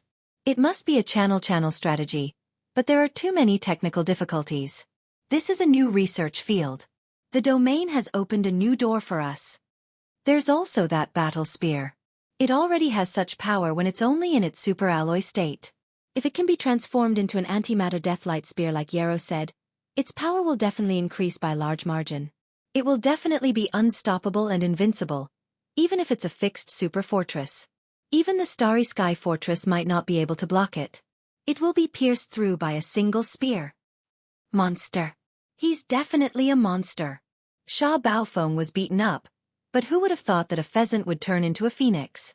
It's like an undying phoenix that underwent nirvana in the flames and completely matured. How many people have this kind of terrifying talent to grow in adversity? That's right. There's a saying that there are 4 peerless monsters in the current era. Prince Xian, Invincible War God, Young Master Linghu, and Young Master Netherworld. In my opinion, we can add Sha Baofeng to the list. Our Tianji clan can finally claim a spot among the 5 peerless monsters of the current era. Chapter 35-40. At the end of the grand competition, the commander and deputy commander of the vanguard fleet were immediately determined. They were Sha Baofeng and Yi Luo. Although this result had long been expected, when the several senior core members of the Tianji clan announced it in public, it still caused an uproar in the surrounding void. Quite a few people shot strange glances at Yi Luo, but his expression was calm, without the slightest hint of embarrassment. He exuded a self-cultivated temperament that would remain unperturbed by favor or humiliation. When the senior core members of the Heaven's Legacy race saw this, they immediately nodded to themselves. Obviously, Yi Luo had also gained a lot in this battle. Perhaps Sha Baofeng had been tortured by young Master Linghu, but this was the Phoenix Nirvana rebirth, which had created a miracle for him. It was unknown whether this miracle would happen again for Yi Luo. He indeed had the strength, foundation, and temperament to do so. Yi Xian also realized this point. He turned and looked the expressionless Yi Luo up and down a few times, frowning slightly, somewhat unhappy in his heart. If this battle had really helped the Tian's legacy clan create a monstrous genius of the younger generation, then it would truly be too shocking. At the same time, in a secret room in the core area of the Tianji continent, there were no doors, windows or passages at all. Sitting cross-legged in front of a holographic three-dimensional screen, the high priest of the demon imperial city, Wen Xing, was frowning at this moment. His eyes were deep, as if he was thinking about something. There was no one else in the entire secret room, and the holographic three-dimensional screen in front of him showed the vast grand competition void in the outer star field of the Tianji city. The figures of Yi Xian and Yi Luo could be seen clearly. At this time, a quiet voice with an ethereal breath suddenly sounded in this secret room. It was unknown where it came from. How is it? Did you find anything? The person that the voice asked was obviously old devil Wen Xing, and he did indeed respond immediately. Still frowning, he shook his head and said, "It's a bit strange, but I can't tell what the problem is yet. I just don't know why, but I always have a feeling that I seem to have seen it before. I don't know if it's this fortress or this person. Unfortunately, the heaven measuring technique can't be derived at all. It is forcibly interrupted at every critical moment, as if there is some kind of power blocking all of this. At this point, Wen Xing did not say anything else, and the secret room fell into silence. After a short while, the voice of De, the leader of the Tianji clan, sounded again. Since there is a problem, we must investigate further. However, Sha Baofeng's words are barely acceptable. We can't be too reckless. It's rare for our Tianji clan to have such a monstrous genius. Outside, he will be the next young clan leader, so we can't be at odds with him because of this. So let's start with the Baofeng first. If there is no problem with the battleship, then it must be the people's problem. Then, we'll make a decision based on the situation. At least the target range has been narrowed down. We have a clear target. Are you suspecting that the treasure maple is the life battleship that Old Ghost left behind? Old Ghost Wen Xing's voice rang out once more. The so-called life battleship was nothing more than a legend back then. Whether or not it really exists has yet to be confirmed. In these past few years, you and I have been searching for it, but to no avail. How could it appear in the hands of a core member of the Heaven's Legacy race's younger generation? We can't be too careful. You've seen Sha Baofeng's mechanical fusion ability. Even I can't use the antimatter deathlight spear and the antimatter deathlight shield, not to mention the rest. De's voice suddenly became serious. According to my analysis, even if Sha Baofeng's mechanical fusion ability improved by leaps and bounds because of that battle, it should not have reached this level. So the problem basically lies with his battleship. It is very likely that there is something hidden in it that we don't know. If Sha Baofeng is innocent, as the leader of the Heavenly Legacy race, how can I sit back and watch a rare genius of our race fall into a trap? Besides, the disappearance of Xiaofeng and the others is too strange. The two auras detected at that time were clearly unparalleled beings beyond the Star-Lord state. There must be a great secret hidden in that star zone, the source of all evil. I don't know if there's any connection between these two matters, but they've happened at the same time in a short period of time without any interval, so it can't help but arouse suspicion. If it was some sort of arrangement set up by that old bastard Xingbo all those years ago, then it would be bad.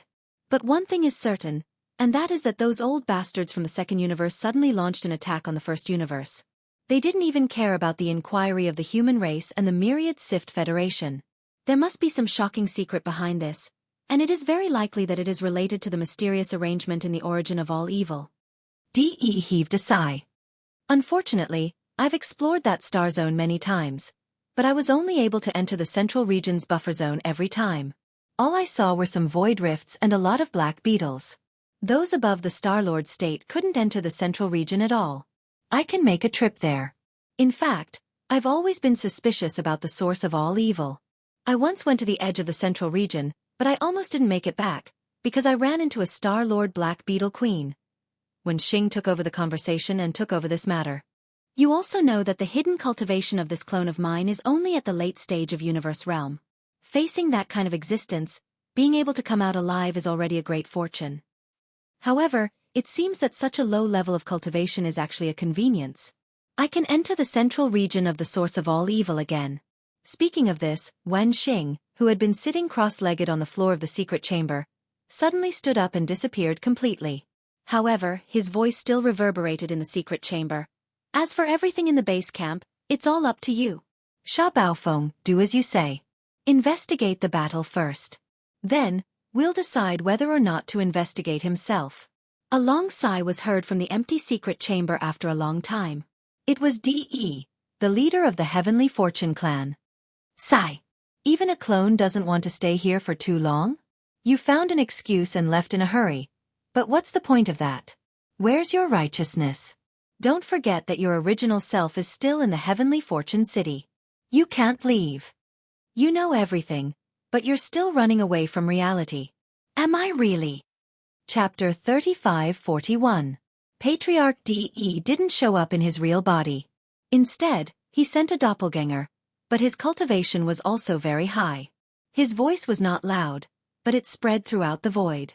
All the intelligent robots in the void and in the warships all knelt down on the ground, while the members of the Heavenly Fate clan bowed to him. The content of the speech was very brief. First, it was an official evaluation of the competition. Then, it was announced that one day later, the Vanguard fleet would set off to the battlefield and lead the Demon Tribe star area to the other end of the wormhole leading to the second universe. They would start a war with the allied forces of the various races of the Federation from the second universe. Finally, Di's doppelganger changed the topic and mentioned Bao Fengsha and Yi Luo. In the name of a reward, he asked Bao Fengsha to leave his ship behind and hand it over to a senior core member of the Heavenly Fate clan to take it to the first star dock for upgrade and modification. Yi Xian sneered in his heart, but some cold sweat appeared on his back. Fortunately, he had anticipated this in advance. Otherwise, he would have been in big trouble this time. After giving all these instructions, Di's doppelganger floated away. The senior core members of the Heavenly Fate clan also turned to Yi Xian with a strange expression on their faces. Obviously, they were not fools. Everyone could see that something was wrong when the patriarch suddenly asked Bao Fengsha to leave his ship behind. However, they didn't think too much about it. They just wondered if Bao Fengsha's heaven-defying fusion ability was related to the first star dock. Was it related to the fortress? For a long time, everyone thought that the strength of the Heavenly Fate clan's mechanical fusion ability was only related to the members of the Heavenly Fate clan who performed the fusion ability. As long as one's understanding in this aspect was deep enough, even the most ordinary warship could be fully integrated with it. Strong combat power. But now, the Patriarch's action had reminded them. Many people were thinking about the deeper meaning behind it, and some people even had a look of realization on their faces. After Sha Baofeng fused with his mount, the antimatter death ray energy form of the alloy battle god spear and shield was indeed correct. A bug, and it was basically impossible to achieve. However, if the warship itself was modified, it was still possible. Even Uruidu seemed to have sensed something. He suddenly recalled that when Bao Fengsha was carrying out his last mission, the Bao Feng ship had been left in the clan for modification. He had only just retrieved it from the modification star dock when he returned. That must be it. Yi Luo clenched his fists with excitement on his face. He had finally discovered Sha Baofeng's secret, which opened a new door for him. He realized that the true power of mechanical fusion was not only related to the Tianji race clansman who was fusing, but also to the warship that was fusing with him. After all, whether it was the mechanical war bug or the humanoid alloy war god, it was ultimately a combination of two aspects. While the Tianji race's understanding of the mechanical fusion ability was important, as it was akin to controlling software, it was also not to be underestimated as a forceful fusion battleship. Yi Luo had decided that he would not take the illusory stronghold with him on this expedition. He would leave it in the clan and ask a senior member of the Heaven's Legacy race to get in touch with him so that the first star dock could fully remodel it. Bao Fengsha, just wait and see. I will not be defeated like this next time. I will definitely make a comeback. Clenching his fists tightly, Yi Luo muttered to himself with incomparable confidence. Yi Xian waved his hand and took out the treasure maple that he had already prepared in his undying world. Of course, it was the real treasure maple. Then, a few of the senior members of the Tianji race entered the treasure maple and drove it away. As for the others, they went up to Yi Xian and handed him the commander seal of the Vanguard Fleet Commander. Of course, it was also an electronic device. It was a small black box that could be connected to the communication port of the warship. It was the size of 2 fingers. After Yi Xian received it, he put it into his body with a flip of his hand. At this moment, Xianxia was already rubbing his hands in excitement. From his point of view, since Yi Xian had successfully obtained the position of commander of the Vanguard Fleet, then the future young patriarch of the Heavenly Fate clan would basically not be able to escape. Currently, the entire Tianji race did not know that the previous young patriarch, Emperor Xiaofeng, had died. Although they had their suspicions, it was not confirmed. However, in Xianxia's opinion, this matter would be confirmed soon. Then, it would be time for Lord Sha to take over. Because of this, seeing Yi Xian turn around and walk towards him, Xianxia immediately bowed and greeted him with a smile as if he was the one who had been promoted and made a fortune. Lord Sha, congratulations! You have been promoted and made a fortune, you have been promoted and made a fortune. Get ready. We will set off tomorrow to the demon domain. You can return to the demon emperor planet then. These were not words of anger. The old man did not want to stay in the Tianji city, but Yi Xian could not always be by his side, right? He could only return to where he came from and send him back to where he came from. Upon hearing this, Xianxia was stunned. After a long while, when Yi Xian had already turned around and left, He finally regained his senses and hurriedly followed him. Although he did not say much, his eyes were dotting around. Clearly, he was calculating how to stay by the side of the future young patriarch. By the side, he would be able to get promoted and make a fortune by following him. The entire vanguard fleet that had set off for the demon domain had already been readied. It was parked at the edge of the industrial circle around Tianji City. After Yi Xian arrived, he immediately entered the flagship stronghold. The scale of this Tianji race vanguard fleet was huge. There were a total of 1,000 fortresses of varying sizes and 100 fortresses of varying sizes.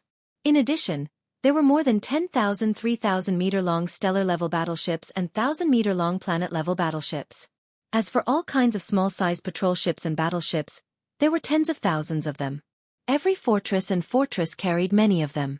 Such a huge fleet of vanguard ships covered the sky and occupied a large part of the starry sky. Yi Xian had never seen such a huge fleet before. There were tens of thousands of ships of all kinds. It was simply shocking. Just this alone showed how huge the scale of this battle was. After all, this huge fleet in front of him was only the vanguard. Such a huge fleet of vanguard ships was driven and controlled by intelligent robots. Countless intelligent robots were sent to the battlefield, and there were only 2 people in the upper echelon of the Tianji race who were in charge of commanding the flagship. They were Yi Xian and Yi Luo. Most of the authority was in Yi Xian's hands, and Yi Luo was only his assistant. The only things he could manage were some of the intelligent robots below. All orders had to be given through the commander seal in Yi Xian's hand, which was also an electronic black box. Chapter 3542. The journey from Tianji City to the Demon Dweller Galaxy was a long one. Even if they didn't miss any of the small wormholes along the way, it would still take them nearly a month to reach the Demon Dweller Galaxy. The tens of thousands of small patrol ships and 1,000-meter-long planetary-class battleships in the fleet didn't have the ability to continuously jump through wormholes. Fortunately, the fleet had enough fortresses, so these small battleships were basically used as subships to enter the large-scale battle. They jumped through the interior of the battleship. Although the fleet traveled slowly and needed nearly a month to reach the battlefield, first-hand news of the battle could be transmitted to Tianji City and the flagship of the Vanguard fleet through the First Universe's interstellar network at any time. Thus, Yi Xian knew the situation on the Demon Dweller Galaxy like the back of his hand even while he was traveling. As the overlord of the First Universe, the Tianji clan had more than 10,000 3,000-meter-long battleships in the Vanguard fleet. Naturally, the other fleets of the First Universe's races would be even more terrifying. Of course, the participating fleets of the slave races couldn't be dispatched to the battlefield all at once. Like the Tianji clan's forces, they would arrive in batches. The first fleet to arrive was also the Vanguard fleet. As the sole hegemon of the First Universe, the Heaven's Legacy race had always claimed that they were the servants of all races. But in reality, this was clearly an exaggeration. No matter how large a universal plane was, it was impossible for it to have more than 10,000 intelligent races. The vast majority of races were weak races. Most of the weaker races were small races with no intelligence, such as the insectoids. There were nearly 1,000 slave races under the Tianji clan. Even if each race only sent a vanguard fleet of 100 ships, there would be a total of 100,000 ships. These 100,000 ships referred to the main force ships that were at least 3,000 meters long, including the fortresses and fortresses of various sizes. The Heaven's Legacy race did not open up the large fortresses with a diameter of 100,000 meters to their slaves. In addition, there were all kinds of small patrol ships and 1,000-meter-long planetary-class battleships. In short, if all the vanguard fleets of the slave races arrived at the Demon Dweller Galaxy, Yi Xian would have a super vanguard fleet of several 100,000 ships in his hands. Furthermore, the fleet in his hands was about to launch the first interstellar battle between the 2 universes in this war. This showed how terrifying the authority in his hands was. In the past, Yi Xian wouldn't even have dared to dream about it. Looking back 2 years ago, he was still a native who had just walked out of a sealed planet and arrived in the universe. He didn't know anything and had to start everything from scratch. But today the first battle between the 2 universes was about to begin. 2 days after the entire Vanguard fleet left the Heavenly Fate Star region, the first wormhole jump arrived. After completing this wormhole jump, the entire fleet was already extremely far away from the Heavenly Fate Star region. Yi Xian's originally somewhat worried heart was completely relieved. The first thing he did was to go to the 100,000-meter-long fortress that housed tens of millions of void soldier ladles. After a round of inspection and confirming that all the Void Soldier ladles were there and that the 2 8-star Void Soldier ladles were fine, he was relieved. After a moment of hesitation, Yi Xian directly refined this interstellar fortress and put it into his body. At the same time, he issued an order to the devouring system to brainwash all the intelligent robots in this fortress named cannon fodder. He didn't plan to take this fortress out again. When he found a suitable galaxy in the future, he would find a new home for the Void Soldier ladles. But for now, they could only stay in this cannon fodder. They couldn't even go to the black hole of life. Otherwise, they would be captured sooner or later, or even on the spot.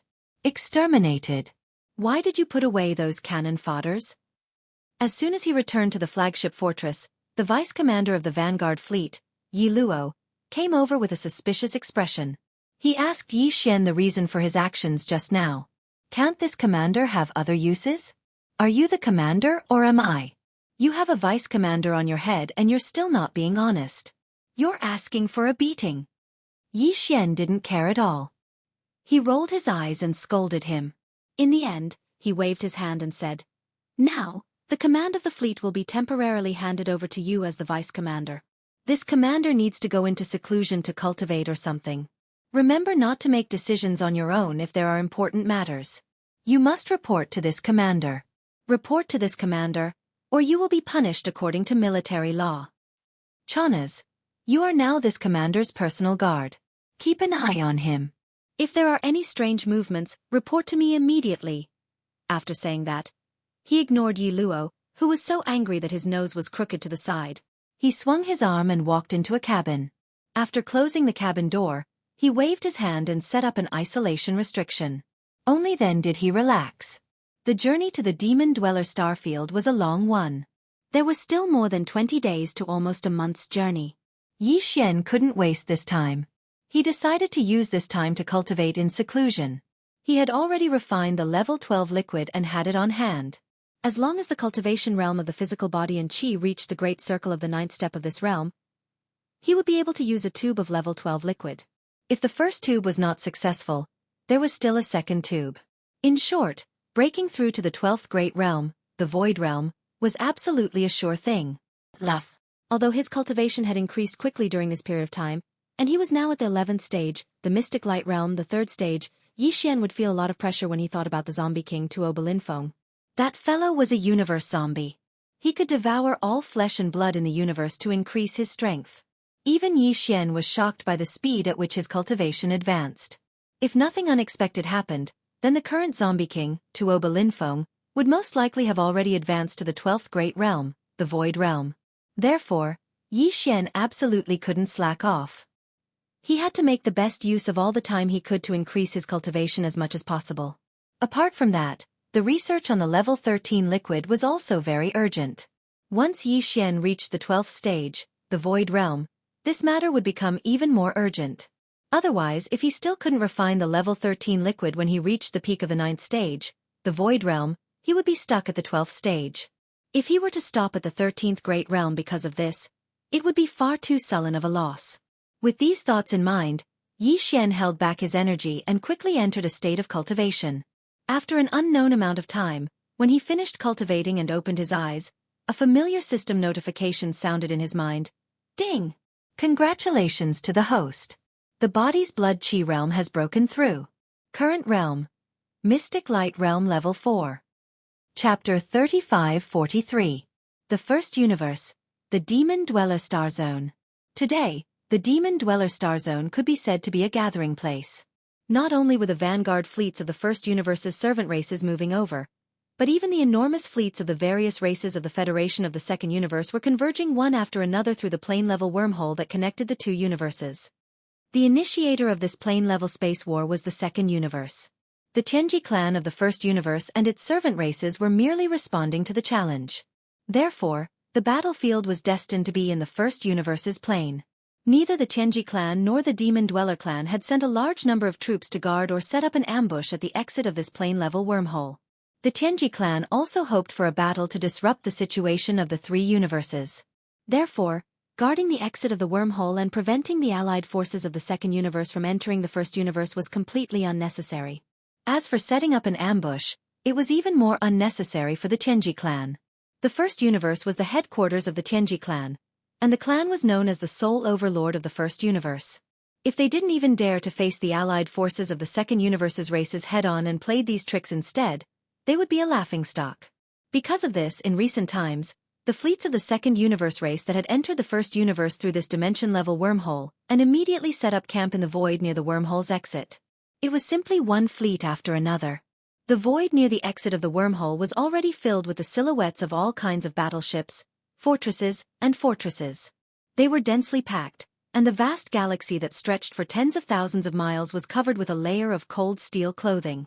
Among the top 10 races of the Second Universe's Federation of the Second Universe, besides the Nether Turtle clan, the other 9 races, such as the Blood Dragon clan, the Green Rock clan, the Warrior Lion clan, the Inji clan, the Barbarian Bull clan, the Golden Eagle clan, the Colored Python clan, the Greedy Wolf clan, and the Tree Spirit clan, all sent powerful fleets of their races.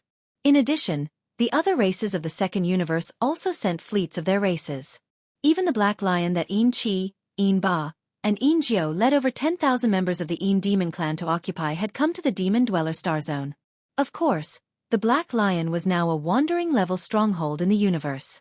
It was all alone and wasn't welcomed by the various races of the Second Universe Federation. Even the leader of the Yin Demon race, the Yin Emperor, didn't care about them. He had long since been angered to death. In addition, the Black Lion originally belonged to the Battle Lion tribe, but it was snatched away by the Netherworld Young Master. This was an absolute humiliation to the Battle Lion tribe. There was no doubt that as long as they saw this small fortress, the Battle Lion tribe would not be polite and would attack on the spot. Yin Emperor, who had leapt into the Star-Lord realm, had already abandoned his entire race. Right now, Yin Emperor was like a madman in the universe, roaming everywhere. Every time he appeared in a starfield, there would be a thunderous roar as he searched for young Master Netherworld everywhere. In fact, even if Yin Emperor still cared for the remaining 10,000 members of the Yin Demon clan and the Black Lion, the Battle Lion clan wasn't afraid at all. That was because, including the Battle Lion clan, it was said that there was a Star-Lord in each of the fleets of the top 10 races of the Second Universe. Although it was very likely that they wouldn't participate in the regular battle, there were 9 Star-Lord elders in the entire Second Universe's allied forces. The role of an eccentric overseer in stabilizing the army's morale was unparalleled.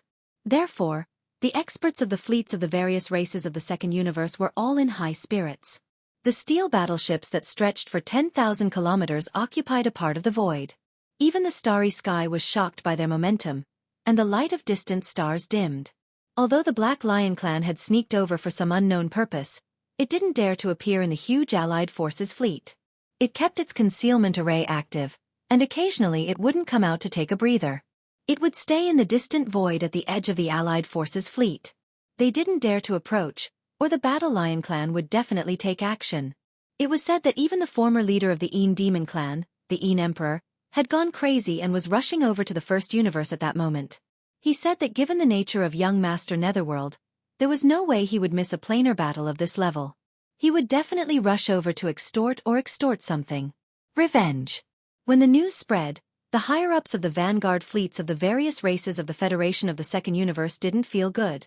On one hand, it was because the current Yin Emperor was not only a Star-Lord old monster, but he also seemed to be a little crazy.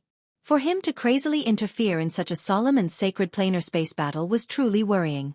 If this old thing were to cause a ruckus, what would the final battle situation be? It was really hard to predict what would happen. Although there were super old monsters that surpassed the Star-Lord realm in the various races, including the Heavenly Fate clan and the slave races of the First Universe, such existences wouldn't take action. It was basically impossible for such an existence to show up for a Star-Lord who was a little crazy. It was a luxury. In addition, the more important problem was young Master Netherworld. For the various races of the Federation of the Second Universe, that name was definitely an eternal pain in their memory, especially for the top 3 races of the Second Universe: the Blood Wyrm clan, the Xianpang clan, and the Battle Lion clan. Back in the Nether Turtle Starfield, they had been suppressed by young Master Netherworld to the point that they couldn't breathe. That matter had already become the #1 laughingstock in the history of the universe. Of course, the experts of the universe who were qualified to laugh were mostly loose cultivators, and there weren't any relatively large forces. That was because more than 60% of the major forces of the 3 universes were involved in that scandal. It was really a big brother who didn't laugh at his second brother. However, if young Master Netherworld really came, it was really impossible to predict what would happen in the end of this planar battle that hadn't happened in 10,000 years. Even now, the higher-ups of the various races of the Federation of the Second Universe were still covered in sweat when they recalled the shameless methods of this freak. They were all sweating profusely. Some people sighed. It was a pity that young Master Linghu had died prematurely. Prince Xian was even more silent, as if he had disappeared. The invincible war god was still in the territory of the cultivators of the Third Universe, playing hide-and-seek with a group of old monsters from the 10 Ultimates' heavenly palaces. He had no time to come. Otherwise, any one of the three would have been able to restrain young Master Netherworld. It was also at this time that the various races of the Federation of the Second Universe were discussing and worrying about the news that the Mad Dogging Emperor and the unknown young Master Netherworld were about to come to the battlefield in space. Another piece of important news came from the Heavenly Fate clan, the overlord of the First Universe. The news was transmitted from the Heavenly Fate clan's base camp, Heavenly Fate City. Chapter 3544. When Yi Xian walked out of the secret room, Chanas, who heard the commotion, immediately came forward to greet him. He nodded and bowed as he greeted him, and then discovered that Yi Xian's cultivation had broken through a small level. Now, he was already at the middle stage of the 4th level of the Profound Light Realm, so he immediately started to flatter him. Yi Luo, who was not far away, could not listen anymore and turned to leave. Yi Xian did not pay attention to him.